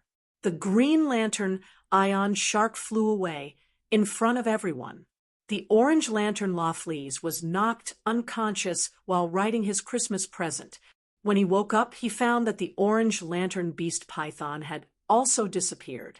Seeing Thea, Loflees felt as if he had seen his family. Although Thea always yelled at him and ordered him around like a soldier, she had never taken anything from him. Instead, she had given him several containers of treasures. Now that he had been wronged, he could no longer hold back his grief. He did a standard 5-meter sprint, kneeling down and hugging her thigh. Thea moved extremely quickly and sent him flying with a kick. Loflees cried like a teary dog. With snot and tears, he asked Thea to uphold justice for him. The Missy was speechless. When did she become the leader of the 7 lanterns? Why did she not know? She had a vague guess in her heart. It was not until the remnants of the Red Lantern Corps came to the Blue Lantern's main planet that the answer was revealed. Kalana, it's Kalana. I can't be wrong. Attikitas gritted his teeth. He was covered in injuries. His red clothes were not obvious, but if one looked closely, they would find that his blood had completely dyed his clothes red. This long-lived species' injuries were far more serious than they looked. Kalana was also a member of the Little Blue Men. Hundreds of millions of years ago, he had secretly modified the settings of the mechanical hunter without telling his Little Blue Men colleagues, causing the massacre in Sector 666. His original intention was to say that machines were not trustworthy, and that only emotions could control emotions. This matter had a far-reaching impact on the universe. Kalana was exiled. The mechanical hunters were all abandoned. The Green Lantern Corps became the new subordinates of the Guardians and Red Lantern Attikita's revenge. Until the recent Night of Darkness, everything was related to this massacre. There were only a few black technology experts in the entire DC world. If one were to make a list of them, Batman would be ranked third, Jor-El would be ranked second, and Kalana would be ranked first. Furthermore, he was the first person to have ever been able to use technology to create a cosmic probe that traced back to the moment of creation, thus creating a parallel dimension and allowing the universe to evolve into the era of the multiverse. He represented a possibility that technology could also reach the pinnacle. Tracing back to creation was something that the new gods, the Watchers, and the anti-Watchers could not do. However, the real culprit shocked Thea. She looked at Atakaitas strangely. Kalana is already dead. If my sources are correct, his body is still on your Red Lantern main planet. She had definitely been on guard against such a black technology expert. Whether it was Haruba's memories, the 4 advisors of the underworld, or Ganther's, she had inquired about the little blue men, whether they were alive or dead. As Kalana's student, Haruba had a deep impression of his teacher. Among the advisors, Ganther and the others were certain that Kalana was dead, completely dead. Moreover, his body was stolen by Atakaitas, but that was many years ago. In Haruba's memories, Atakaitas had an inexplicable affection for Kalana. He believed that Kalana had made him who he was today. Thea analyzed that it was a bit like Stockholm Syndrome, but countless times more severe. Atakaitas would run to Kalana's body to talk to him.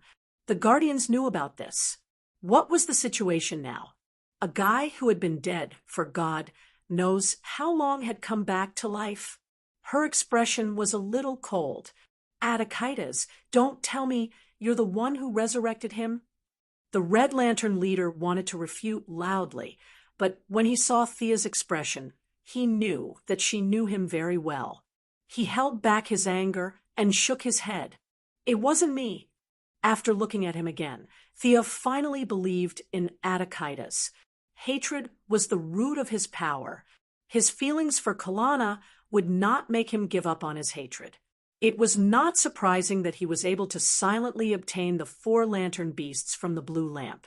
Mogo must have thought that Kalana was a guardian and must have watched him swagger away the lantern beasts. But how did this guy come back to life? Thea was a little confused. It was easy to resurrect someone who had just died not long ago. It was understandable that he had some tricks up his sleeve. But this guy had been dead for hundreds of millions of years. His body had been dried and turned into a specimen. How did he come back to life? And why did he steal the lantern beasts? The lantern beasts were prepared for Kyle Rayner. She pondered for a few seconds. Countless thoughts collided in her mind. Losing the lantern beasts at this point in time was very fatal. If Kyle did not bring the lantern beasts into the Wall of Origin and recharge the emotional spectrum pool, the current universe would explode into dust due to emotional exhaustion. The scientific name was hard reboot. When Thea thought of this, she began to sweat. As the world's top technologist, she felt that Kalana most likely knew about this as well. So she took drastic measures and stole all the lantern beasts. Mobilize all forces to find this guy in the universe. The 7 Lantern Corps, her subordinates, the Sharp Insect Tribe, Lady Styx, and the Commerce Alliance were all mobilized at the same time. They had to find this guy as soon as possible. Not long after, Batman's communicator rang. "There's a strange guy on Earth." Before Batman could finish, Thea interrupted him. "There's a very, very big problem in the universe. I'll leave Earth to you. We'll talk after I'm done here." "Okay." Batman hung up. After another 2 minutes, Diana's call also came. "You should come over and take a look. This guy is different from the ones I've seen before." The Valkyrie spoke so seriously that Thea finally took it seriously. It wouldn't take much time to go over and take a look. She left the Blue Lantern main planet and returned to Earth. When she entered, she saw that everyone from the Righteous Alliance was there. She looked at Diana, Batman, and the others waiting for someone to explain to her. What happened? A strange guy? Who was it? What's the matter? If it's not urgent, it's best to put it aside for now. There's a big crisis in the universe. She really didn't want to be involved now. Take a look. There's a strange guy outside the watchtower this morning. He's been observing us. He didn't speak or attack. Diana hurriedly explained to her. In fact, they didn't collect much information. Thea still cared about Diana. The universe crisis was not as important as Diana, at least in her heart. She took a look and looked up at the watchtower space base. What she saw almost made her jaw drop. She saw a guy with a big head, white eyes, and a thin neck. He looked like Papa-Ma, but he was more than 10 times bigger than Papa-Ma. He seemed to sense her gaze and looked at Thea. Of course, Papa-Ma wasn't scary. Instead, he looked kind and approachable. This was all nonsense. The key was that Thea knew this guy. If she wasn't wrong, this guy was the Observer of Marvel World. Chapter 1002. The Observer came from the world of Marvel. This memory couldn't be wrong. They were the oldest race in Marvel. Unlike the little blue people in DC who didn't cause trouble every day, they had a promise to only observe and not participate. They were a neutral race to the extreme. But was there really a world of Marvel? Thea was confused. If she thought about it carefully, since there was a world of DC, then it wasn't too far-fetched to have a world of Marvel. Her worldview received 100 points of impact, and she quickly thought about the Observer's intentions for coming here. You know this guy? Is he also a friend of yours from the universe? Superman asked. Thea had a toothache, and her mouth tasted bitter. For the first time, she didn't know how to explain this matter. This was a character from outside the world. For Batman and Superman, there was no difference between the Observer, Guardian, and Watcher, but for someone of her level, it was a very serious matter.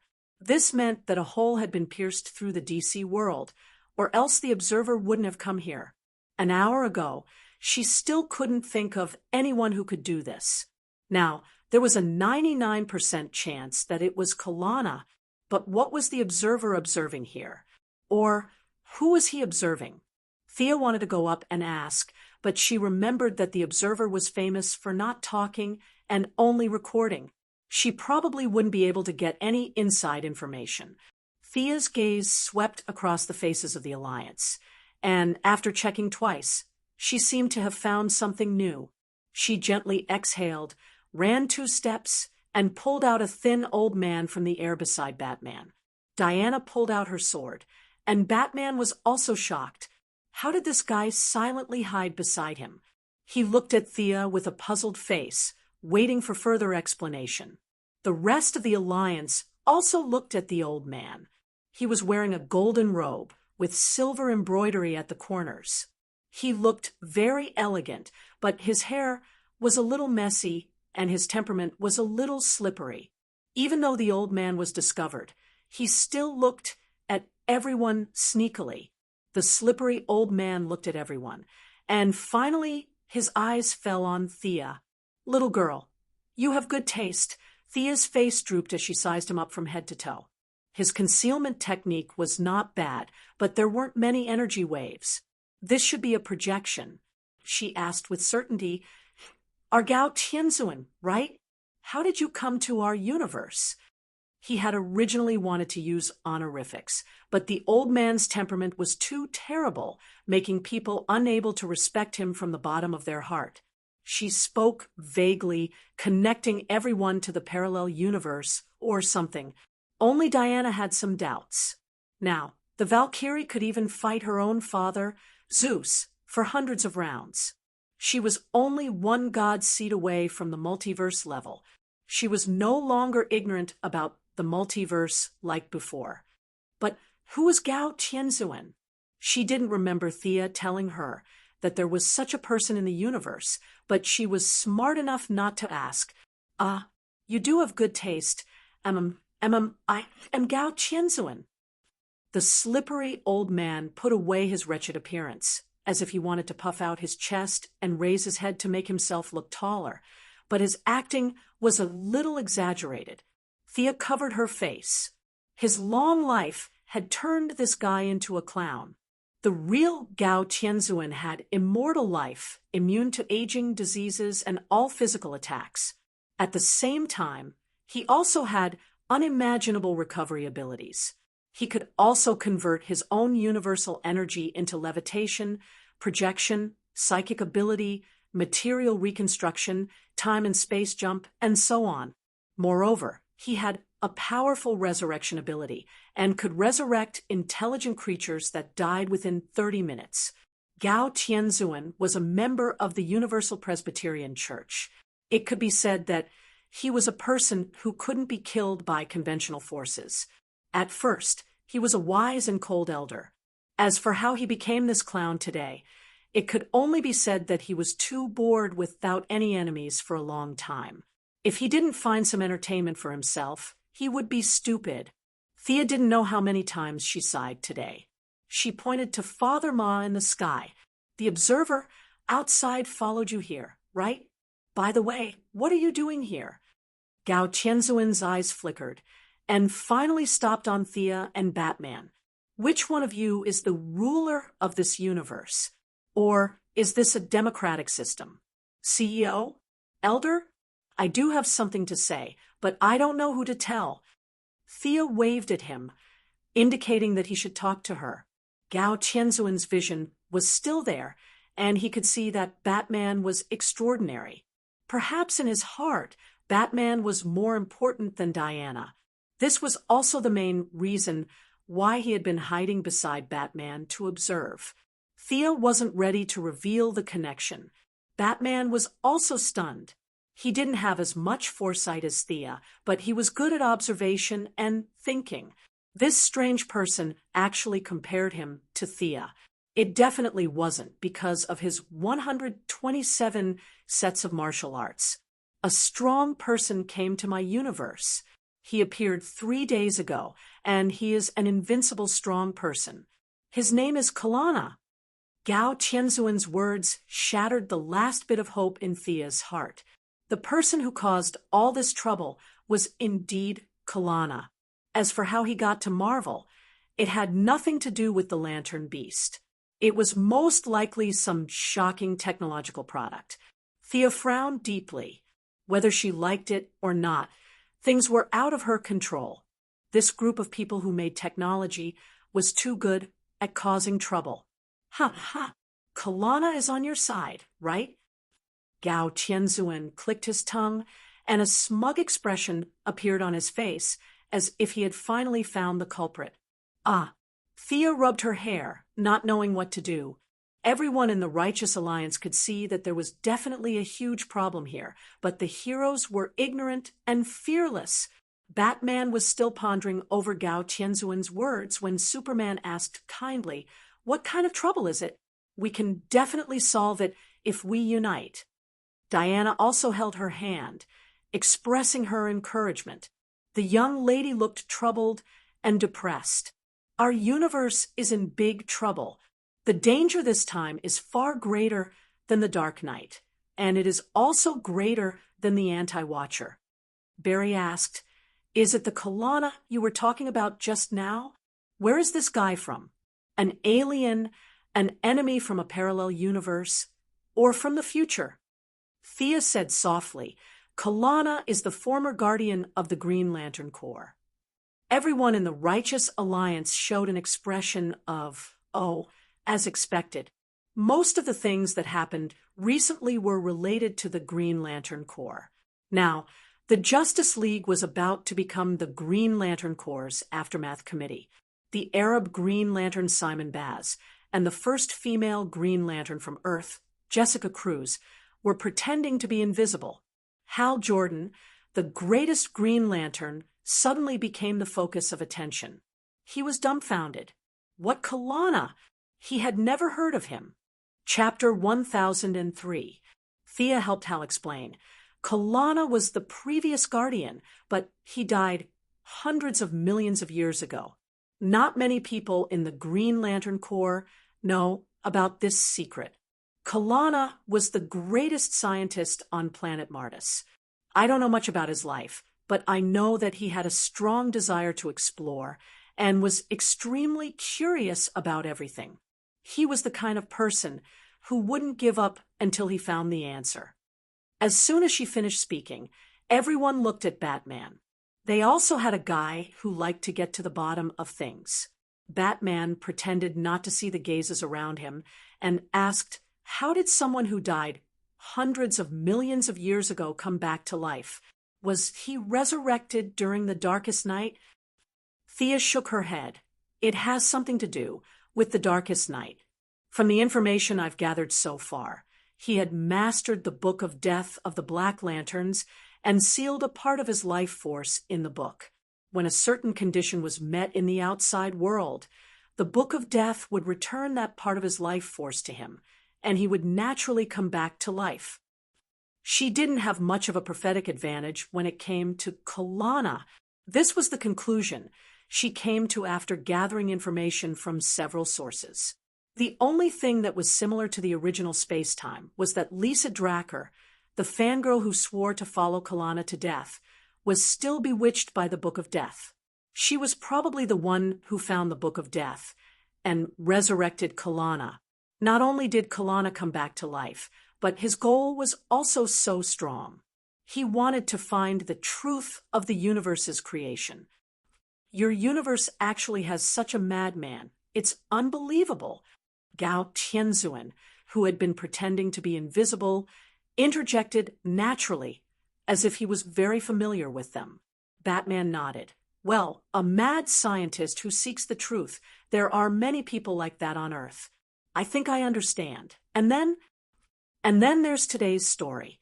This guy stole the 7 lantern beasts, broke through the space barrier, and went to another world. Let me introduce him to you. This old man is a member of the Universal Presbyterian Church, Gao Tianzuan. They are the first highly intelligent race to appear after the Big Bang. Thea introduced Gao Tianzuan. Gao Tianzuan pretended to nod to them, but no one paid him any attention. What? The lantern beasts are lost? Plasma sharks are lost too? Hearing this news, Hal Jordan was shocked. Thea looked at him strangely. What happened to the promised green light leader? Those fellows saw that you were an earthling and were easier to fool, so they used you as a shield. The rest of the people didn't think much of it. If they lost it, then so be it. What's the big deal? As for this mad scientist going to another universe, we can pay close attention to him. If he needs support, we can also provide it. It doesn't seem to be a very urgent matter. Diana was the one who knew Miss Thea the best. She knew that there must be something else. What danger will the disappearance of the lantern beasts cause to the universe? Thea couldn't tell them that the emotion pool was drying up and the universe was about to explode. Otherwise, she would have to explain the series of arrangements she made on Kyle. If the heroes knew that Kyle was going to sacrifice himself for the universe, they would definitely help. If 7 or 8 of them rushed into the Wall of Origin, where would she find the life equation? Fortunately, making up lies was a talent of the Quinn family. She said sadly, the lantern beasts represent an emotion in the universe. If they leave for too long, we will lose this emotion forever. Our universe will have no anger, no greed, no fear, no courage, no hope, no pity, and no love. I can't imagine that scene, she said sadly. Thea's lies were very convincing. She was the authority on the spectrum of emotions, and no one could refute her. Several people also wore lantern rings during the dark night. There were 3 in front of the green light, and Batman still had the yellow light ring in his pocket. It was not impossible to accept the materialization of emotions. A bunch of people believed her instantly. They couldn't tolerate it. If there was no anger, greed, or fear, then so be it. However, they couldn't live without hope, courage, and love. Kalana is the strongest enemy we have to deal with at the moment. If you don't want to join the battle, I won't force you." Thea said righteously. As expected, none of the heroes backed down. "Strongest? Why do you call him the strongest? He's stronger than Darkseid?" Batman asked Thea. In fact, he really wanted to kick Gao Tianzuan out, an outsider, but he kept smiling at him. He didn't want to go too far. After all, it seemed like he was here to ask for help. That's right. He's the strongest because he's doing something very terrifying now. It's something I can't do at the moment. What is it? 2 worlds. Thea pointed at herself, and then at Gao Tianzuan. The 2 worlds are getting closer to each other. Kalana is using some method that I don't understand to forcefully merge the 2 worlds with completely different rules. Then what should we do? Superman asked. Thea didn't know what to do. The 2 worlds had completely different rules. If she rushed over, she might not be able to use much of her strength. Moreover, she felt that she probably couldn't defeat Kalana. Although this guy was a technologist, he was already at the top of his game. He had some strange tricks up his sleeve that were impossible to guard against. Besides, who in Marvel could help her? She couldn't ask Asgard's goddess of death, Hela, for help, could she? Everyone in the Righteous Alliance wanted to help. She couldn't ask Gao Tianzuan aside, so she had to make the conversation public. "What's the situation on your side? What's your purpose for coming here?" She asked Gao Tianzuan. Gao Tianzuan seemed to have suddenly remembered something. He said happily, "We made a bet. Each side will choose a warrior to fight." Before he finished, Thea interrupted him. "This is fake. He doesn't care about your bet at all. He just wants to see the 2 worlds merge and be destroyed and peek at the secret of creation." Gao Tianzuan shook his head in disbelief. Thea didn't want to talk to him at first, but she thought that she couldn't do without help in Marvel. If she asked for help, Captain America would most likely support her, but his combat power was debatable. She didn't believe a word of his American spirit. Was there such a thing as spirit in America? How much was it? She turned to Gao Tianzuan and yelled, "Idiot! That guy was just being perfunctory. Can't you tell? When the 2 universes merge, everything you have will be changed beyond recognition. You're the only one who still cares about the bet. Tell me, how did you get here? Let's go and take care of him together." In fact, it was safest to team up with the Ghost. Unfortunately, the Ghost boss was limited by this world.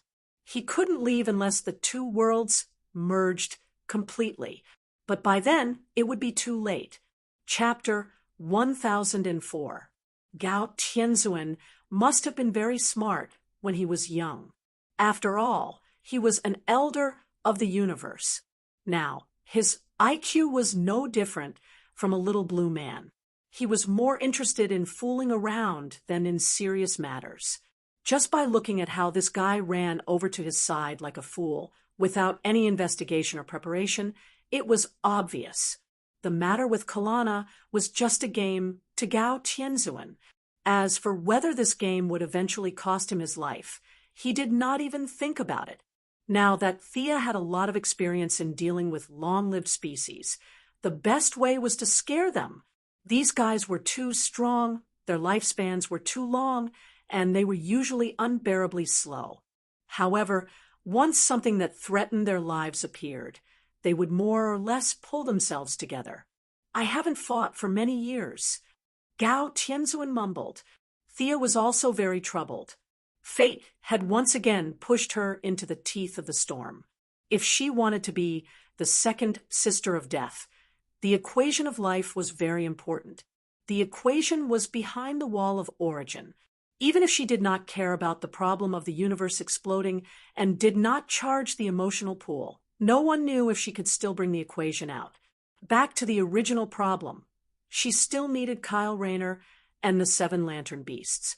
2 universes with different rules were pulled out separately to fuse. From her perspective, The possibility of an explosion was as high as 90%. In a chain explosion, it might even blow up 7 or 8 parallel universes. Kalana, the mad scientist, wanted to find the answer to creation in the explosion. Even if he was lucky enough to succeed, this universe would fuse with Marvel's side. When that happened, whether the rules would be rewritten and whether there would be an equation behind the wall was unknown. Unless she gave up on the equation and stayed in the underworld for the rest of her life, she would have to step forward bravely to eliminate this crisis. Thea's expression was ugly. Gao Tianzuan thought about it and told her the coordinates of his world. Of course, he used their description method. As she listened, she tried to use this method to decipher it. She was lucky. The two worlds did not differ much in terms of teleportation. With her knowledge, she understood everything after thinking about it for a while. I'll go first this time. Wait for my news. At the very least, she wanted to see what level Kalana was at now. There was no need to let Superman and the others test him. If she could beat him, she would capture him. If she couldn't, she would run away. Diana no longer cared about what these people thought. She pulled Thea to the side and asked in a low voice, "Is it dangerous? I'll go with you." She knew her lover's habits too well. Thea was a lazy person. Unless she had no other choice, she would not personally go into battle.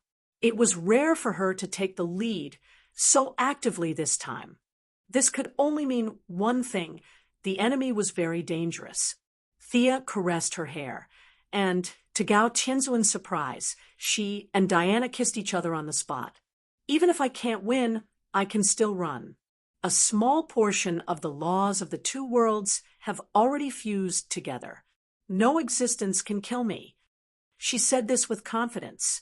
The worst that could happen was that she would be beaten to a state of near death.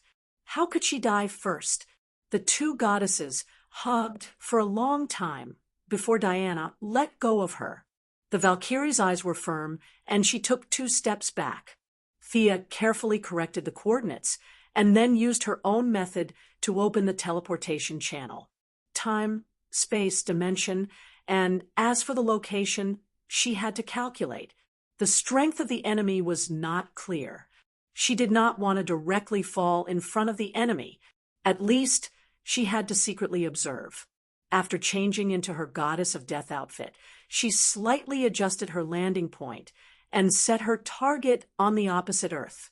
Even if her strength was reduced by half, no one on Earth could stop her. Diana looked at her affectionately, like a little wife who was going to send her husband to battle. "I'll go take a look. I'll be back soon." She declined everyone's help and stepped through the teleportation portal. The dark teleportation made her a little dizzy because of the different laws of the two worlds. When her feet touched the ground, she quickly felt it. It was good news. She could use about 70% of her strength here. Her 5th dimensional ability had completely disappeared, and her magic power had been damaged. She needed to familiarize herself with the laws of magic here. Divine power was also affected, but because she had left the limit of the source, she could still absorb some power from the other world. After checking herself, she had enough confidence and had the leisure to observe her surroundings. Dark clouds covered the sun, and the heavy weather made people feel depressed. She frowned slightly. She was on a green field, and there was a faint, whistling sound of the sea not far away. Although there were some slight differences, she still judged that this was Earth, the Earth of Marvel World. She had no time to continue looking around because there were 2 people not far away who were eyeing her. On the left was a muscular man. His body looked like it could compete with Superman. He was holding a hammer in his right hand, wearing a black leather vest and a big red cloak behind him. The most important thing was his appearance. He had golden hair, thick eyebrows, and a beard. His eyes contained power, and he had a dignified demeanor. With his appearance and hammer, Thea realized that this guy was Thor. Since this fierce brother was Thor, then the man beside him with dark green windbreaker, black hair, and a pale face was Loki. For a moment, Sia couldn't figure out what the two brothers were doing here. The sky was high, and the clouds were heavy. There was no sign of human habitation, and the grass was quite dense. Were they practicing wrestling? Her expression was a little strange. Coupled with the way she appeared and the way she dressed, Thor, who had begun to use his brain, stared at her closely. "You are Hela?" "I am Thor, the son of Odin." Although Thor said it as a question, the certainty in his tone could be heard. Thea was a little stunned. "What should I say?" "Hero, you got the wrong person. When I was teleporting just now, I seemed to have squeezed someone. Your big sister might still be behind me." She subconsciously replied, "Really? You are quite similar to him." After all, this guy was the main force of the double couplet, so there was no need to be hostile. Loki, who was standing beside Thor, noticed the problem. This guy who looked like the goddess of death didn't seem to be as fierce as the legends said. He said, "Maybe we can discuss it." Thea didn't have a good impression of this traitor. She valued her family very much, and Loki was obviously not this kind of person. She frowned slightly and pointed at Loki. "You don't look like Odin." She wouldn't affect the overall situation because of her personal preferences. Thinking of her purpose, Thea said in a clear voice, "This universe is about to face a catastrophe. You'd better gather your companions to face it together." Loki sneered. "You think the two of us are not your opponents? Do you need to gather everyone together to satisfy your desire to kill?" Chapter 1005. Without the language proficiency from fusing with the Source Queen, Loki spoke quickly and hurriedly. Thea did not hear him clearly. She asked in surprise, "What did you say?" Hearing his brother talk about killing, Thor's habit of not thinking before acting up acted up again. "I will not betray any of my friends, you evil god." Before he finished speaking, he swung his right arm in a half circle. Mjolnir, the divine weapon warhammer made from the core of a planet, was thrown out with a whoosh. "Damn, can't we talk nicely?" Throwing out a hammer without saying anything, what kind of bad habit is that? She felt that he was a little different from the impulsive Thor in her impression, but now it seemed that he was still the same. Sia sighed. Her power had declined a little in this world, especially her position of god of death, which was greatly suppressed here. Unsurprisingly, the death of the 5 great gods of creation had taken over the source of her power.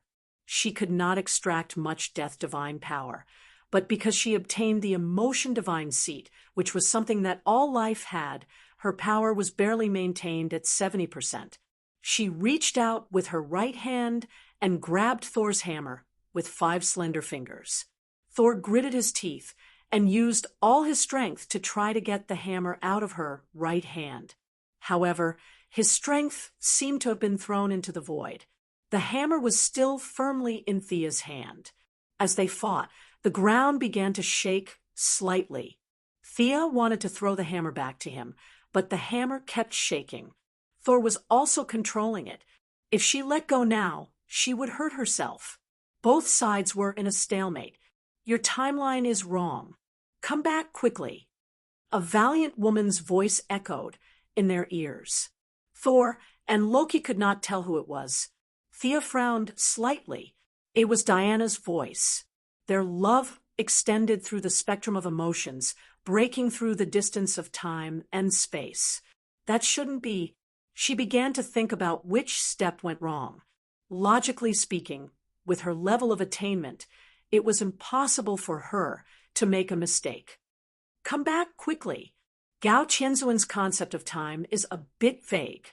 "You're 2 years too early," Diana said angrily. She almost pulled her back with a lasso. Thea was furious. Gao Qianzuan, this idiot with no concept of time, caused him to come early? Being in another world, the characteristics of the divine power of emotions was similar to that of the tides. It fluctuated between high and low, and it was extremely unstable. Her control over her body had reached the lowest level in history. In her excitement, her fingers unknowingly increased the strength. Katja! Katja! An ear-piercing cracking sound was heard. Only then did she see that the hammer in her hand was already covered with web-like cracks. Before she could think of a way to fix it, she saw that the star core was finally unable to bear the burden and was violently crushed. The rest of the star core also broke into pieces like garbage. Thor, Loki, and Thea were all dumbfounded. I really didn't use any strength. She really wanted to explain, but looking at Thor's expression, she felt that it was better not to. At this time, Loki was already shouting for the Rainbow Bridge to pick them up. Thea waved her hand. Sorry, I'm afraid you've got the wrong person. I'll leave first. I'll come back in a few years.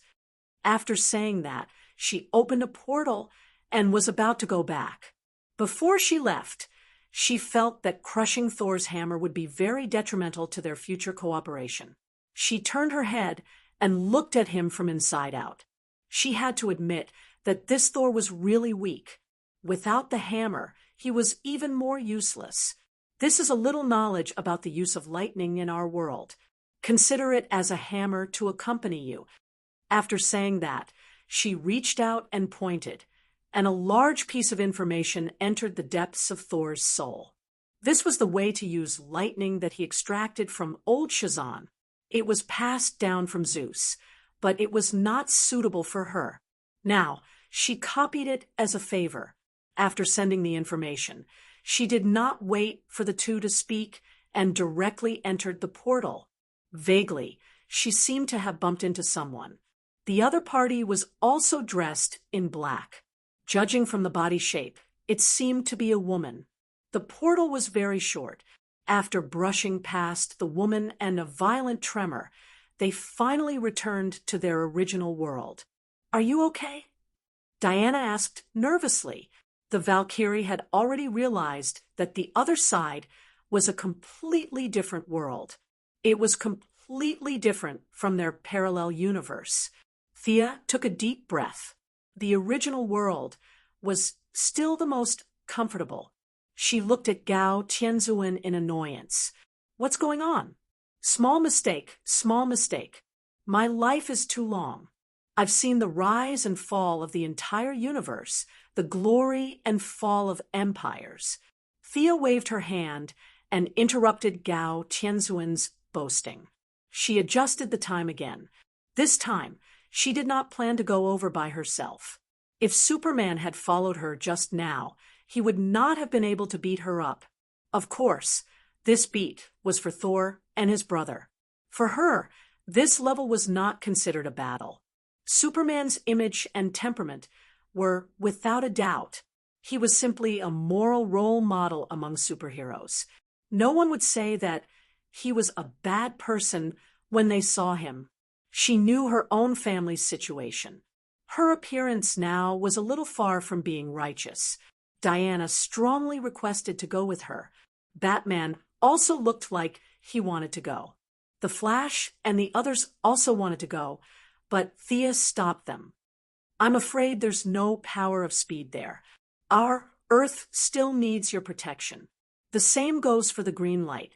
After rejecting their help, Thea, Diana, Superman, Batman, and Gao Tianzuan stood in front of the portal. This time, they must bring this sly old man. Even if the time was wrong, they could adjust it there. Running back and forth between the two worlds was very uncomfortable for her.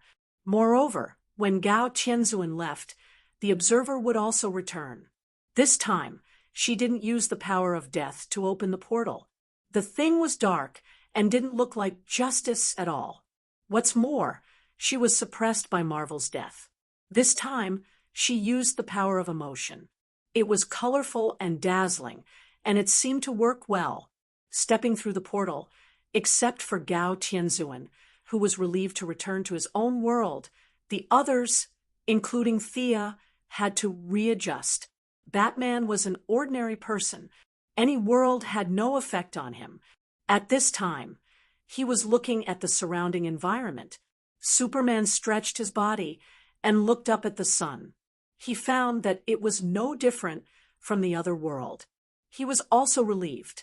The only trouble was Diana. Thea helped to calm the restless power in her body.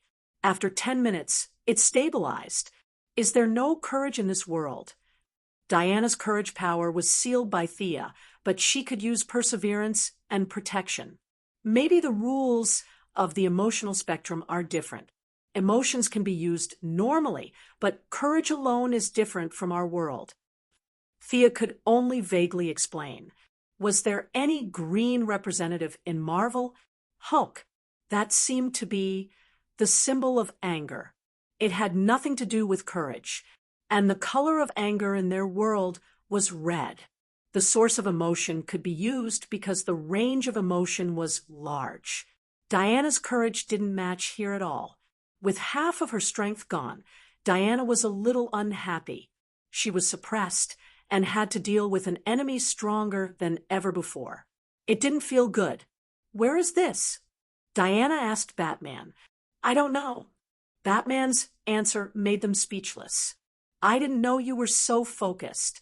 The newspaper in the hand of the pedestrian in the distance is the New York Times. Someone is flying over from the northwest. Are we going to deal with him? Superman looked into the distance. Thea also looked over. It was a red metal shell, and there was an energy source emitting white light on his chest. Coupled with the fact that this was New York, it wasn't hard to guess who it was. It was Iron Man, Tony Stark. Chapter 1006. Thea casually looked at the Iron Man flying in the distance and looked away.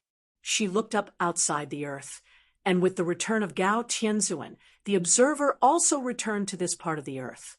It's just that Gao Tianzuan's reaction made her feel a little strange.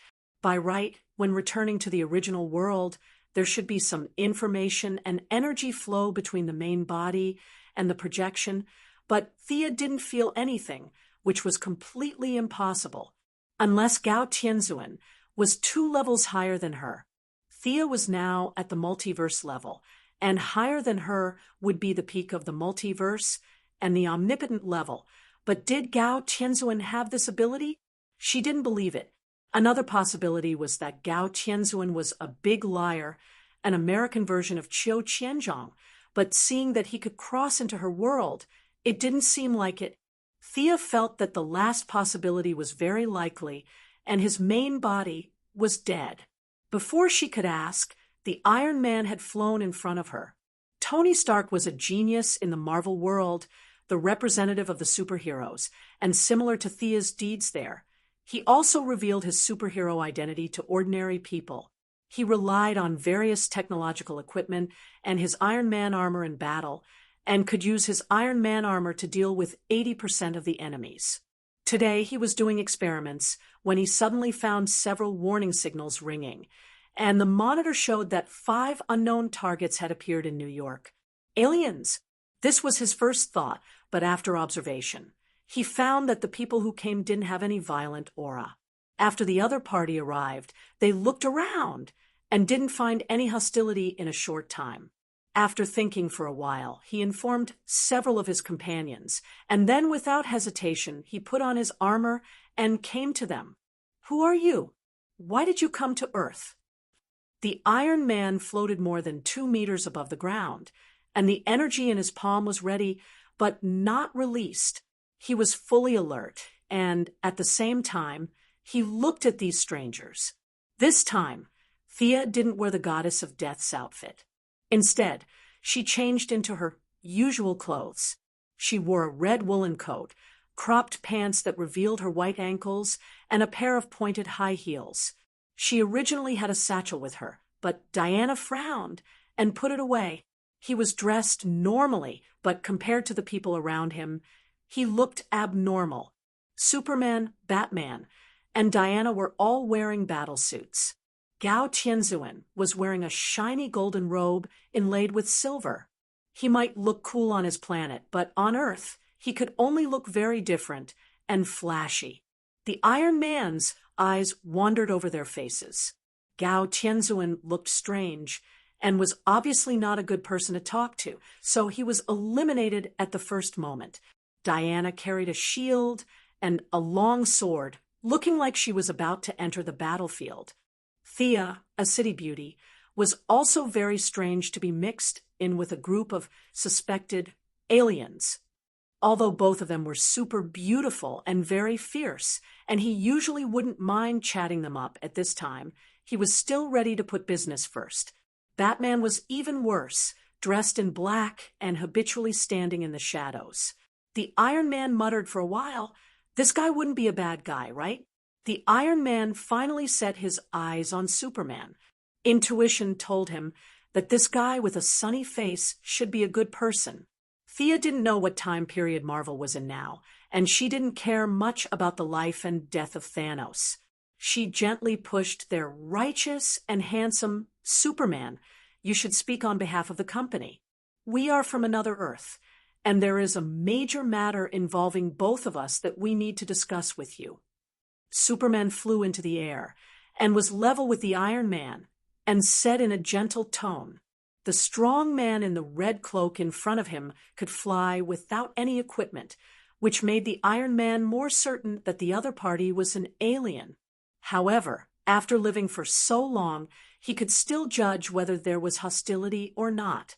In addition, Superman's face was no less righteous than Captain America's, so the Iron Man temporarily put down his guard. "What's the matter?" He didn't mean to go back to the headquarters at all, and was ready to talk on the street.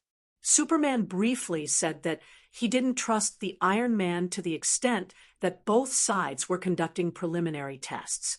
The Iron Man listened and didn't believe it, but his intuition told him that the matter was a bit big, and he couldn't decide on his own.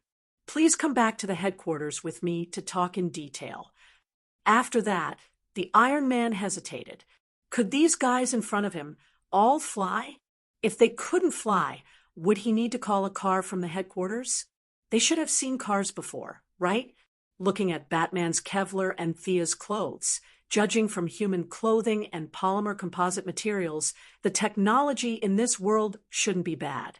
After that, he saw the two beauties fly up casually, and Gao Tianzuan, who seemed to be the old man, also followed with a frown.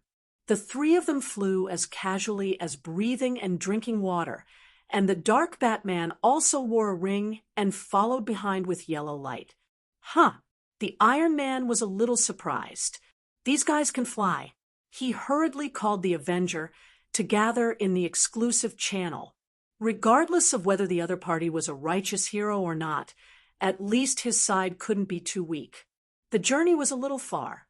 This world's New York was very big, and it wasn't an exaggeration to say that it was a super metropolis. Almost 80% of the heroes and villains worked hard here. Sometimes when a plane crashed, 7 or 8 heroes would jump out to rescue it. Thea scanned with her telepathic mind and saw a few very strong reactions. 3 of them were the most eye-catching. One was a pure and peaceful spiritual power. Thea guessed that it was Professor X. The other was in a small world, and the vast and surging energy was different from the DC world, but she could still recognize some of its characteristics. It was magic power, and if she wasn't wrong, it was Dr. Strange who was in the New York sanctum.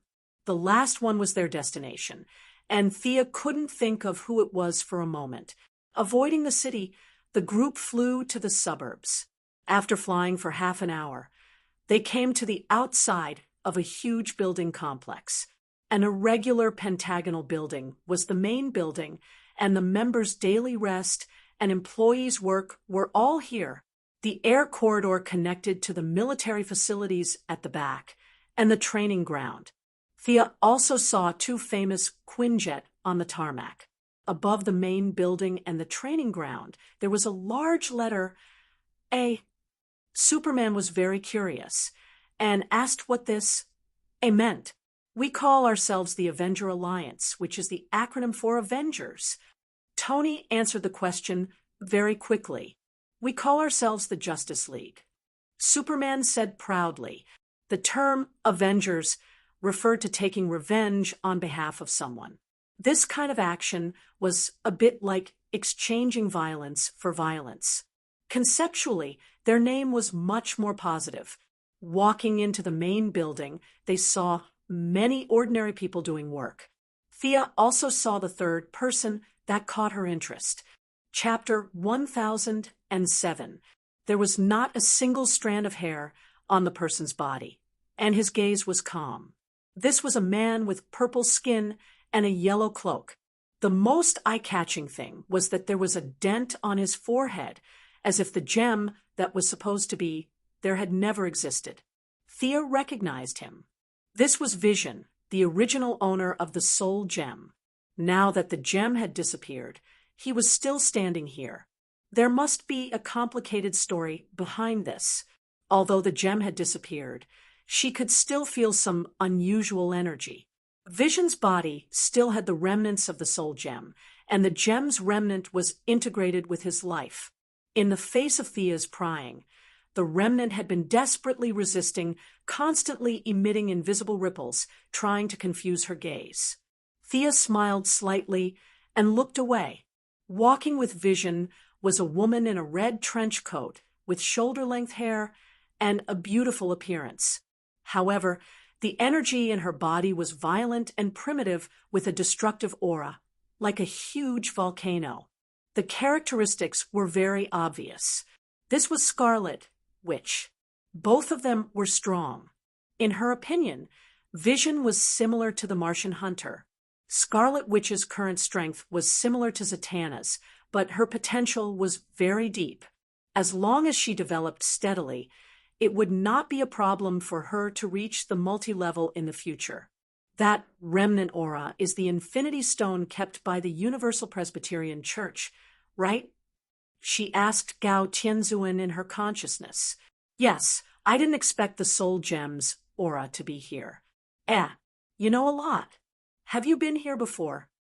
Gao Tianzuan answered casually, then suddenly realized that something was wrong and frowned. Didn't I teleport wrongly once before?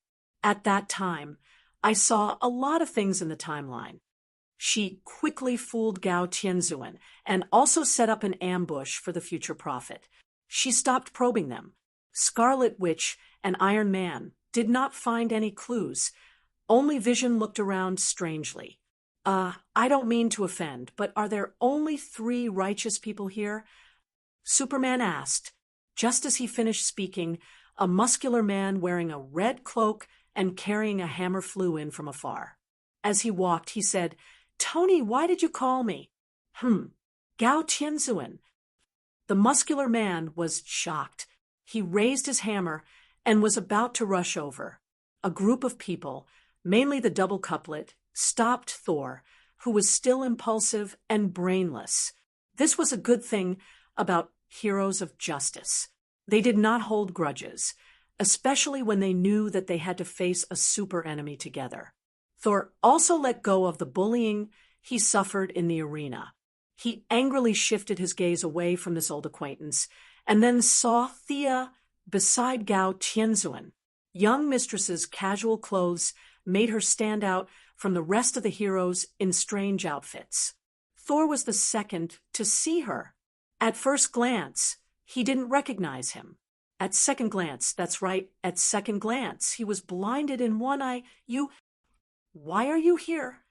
He held the newly forged hammer tightly, afraid that she would grab it again.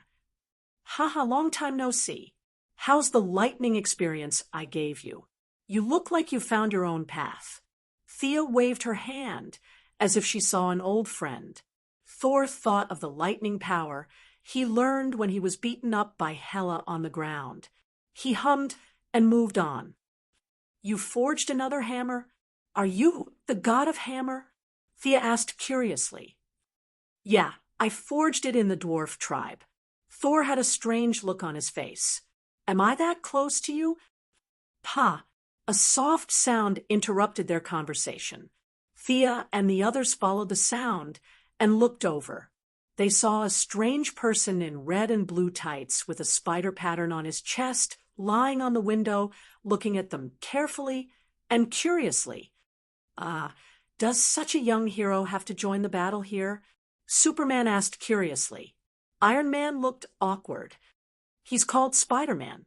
He should be passing by. I'll go ask. After saying that, he left a smile that he thought was appropriate and quickly went outside to talk to little Spider. Once a naughty child got serious, even 1,000 elephants couldn't pull him back. Little Spider was such a person. It was useless to explain. Tony could only pull him in and introduce him to everyone. The few of them standing in the hall was a little eye-catching. The staff in the Avengers were whispering to each other. Tony felt that he had a lot of helpers around him. So he quickly took off his armor and controlled it to fly away. At this time, among the group of strange clothes, only he and Thea were dressed normally. As they entered the meeting room, more and more the Avenger came. Hawkeye, Black Widow, Hulk, Ant-Man, War Machine, Black Panther. A golden wave lit up, and the thin Doctor Strange also came out of the portal. He first looked at Gao Tianzuan and then at Thea and the others. The last to arrive was a middle-aged man. He looked a little tired and had a beard. He was wearing a black combat suit with a 5-pointed star on his chest. He looked ordinary, but the Avenger respected him. Even if Tony had a big conflict with him, he didn't show it in front of outsiders. This was Captain America. Captain America was the soul of the Avenger Alliance. Even if he had retired to the second line, his reputation and moral character still played an influence. Like Tony, he also didn't put the conflict between them in this kind of situation. The two of them discussed in a low voice. Thea and the others were also discussing. In the end, it was decided that Thea would tell the whole story and the righteous and good-looking person would take second place. The two sides briefly introduced themselves, and Thea began to speak in a clear voice. Kalana, an ancient race scientist from our world. His curiosity is endless, and now he is preparing to solve the mystery of the world's creation. Seeing that most of them were confused, Thea knew that she was too vague. She stretched out her hand and quickly turned into countless golden lines, simulating the phantom of two universes. She was dressed as a city beauty, but she only showed one hand, and it shocked the group of the Avenger. Seeing this familiar movement, an energy wave, the Avenger turned to look at Doctor Strange. The thin, middle-aged man asked with some surprise, "Why did you use our camouflage technique? Were you once a mage as well?" Thea laughed. "Mage? I'm not a mage for a long time. I'm just borrowing your technique. But the magic in your world is a bit strange. It seems to be deliberately suppressing the power of magic. Forget it. Let's talk about the current situation. Kalana is trying to merge our two worlds. There should be a lot of abnormalities in your world. According to my estimation, the rules of the two worlds are completely different.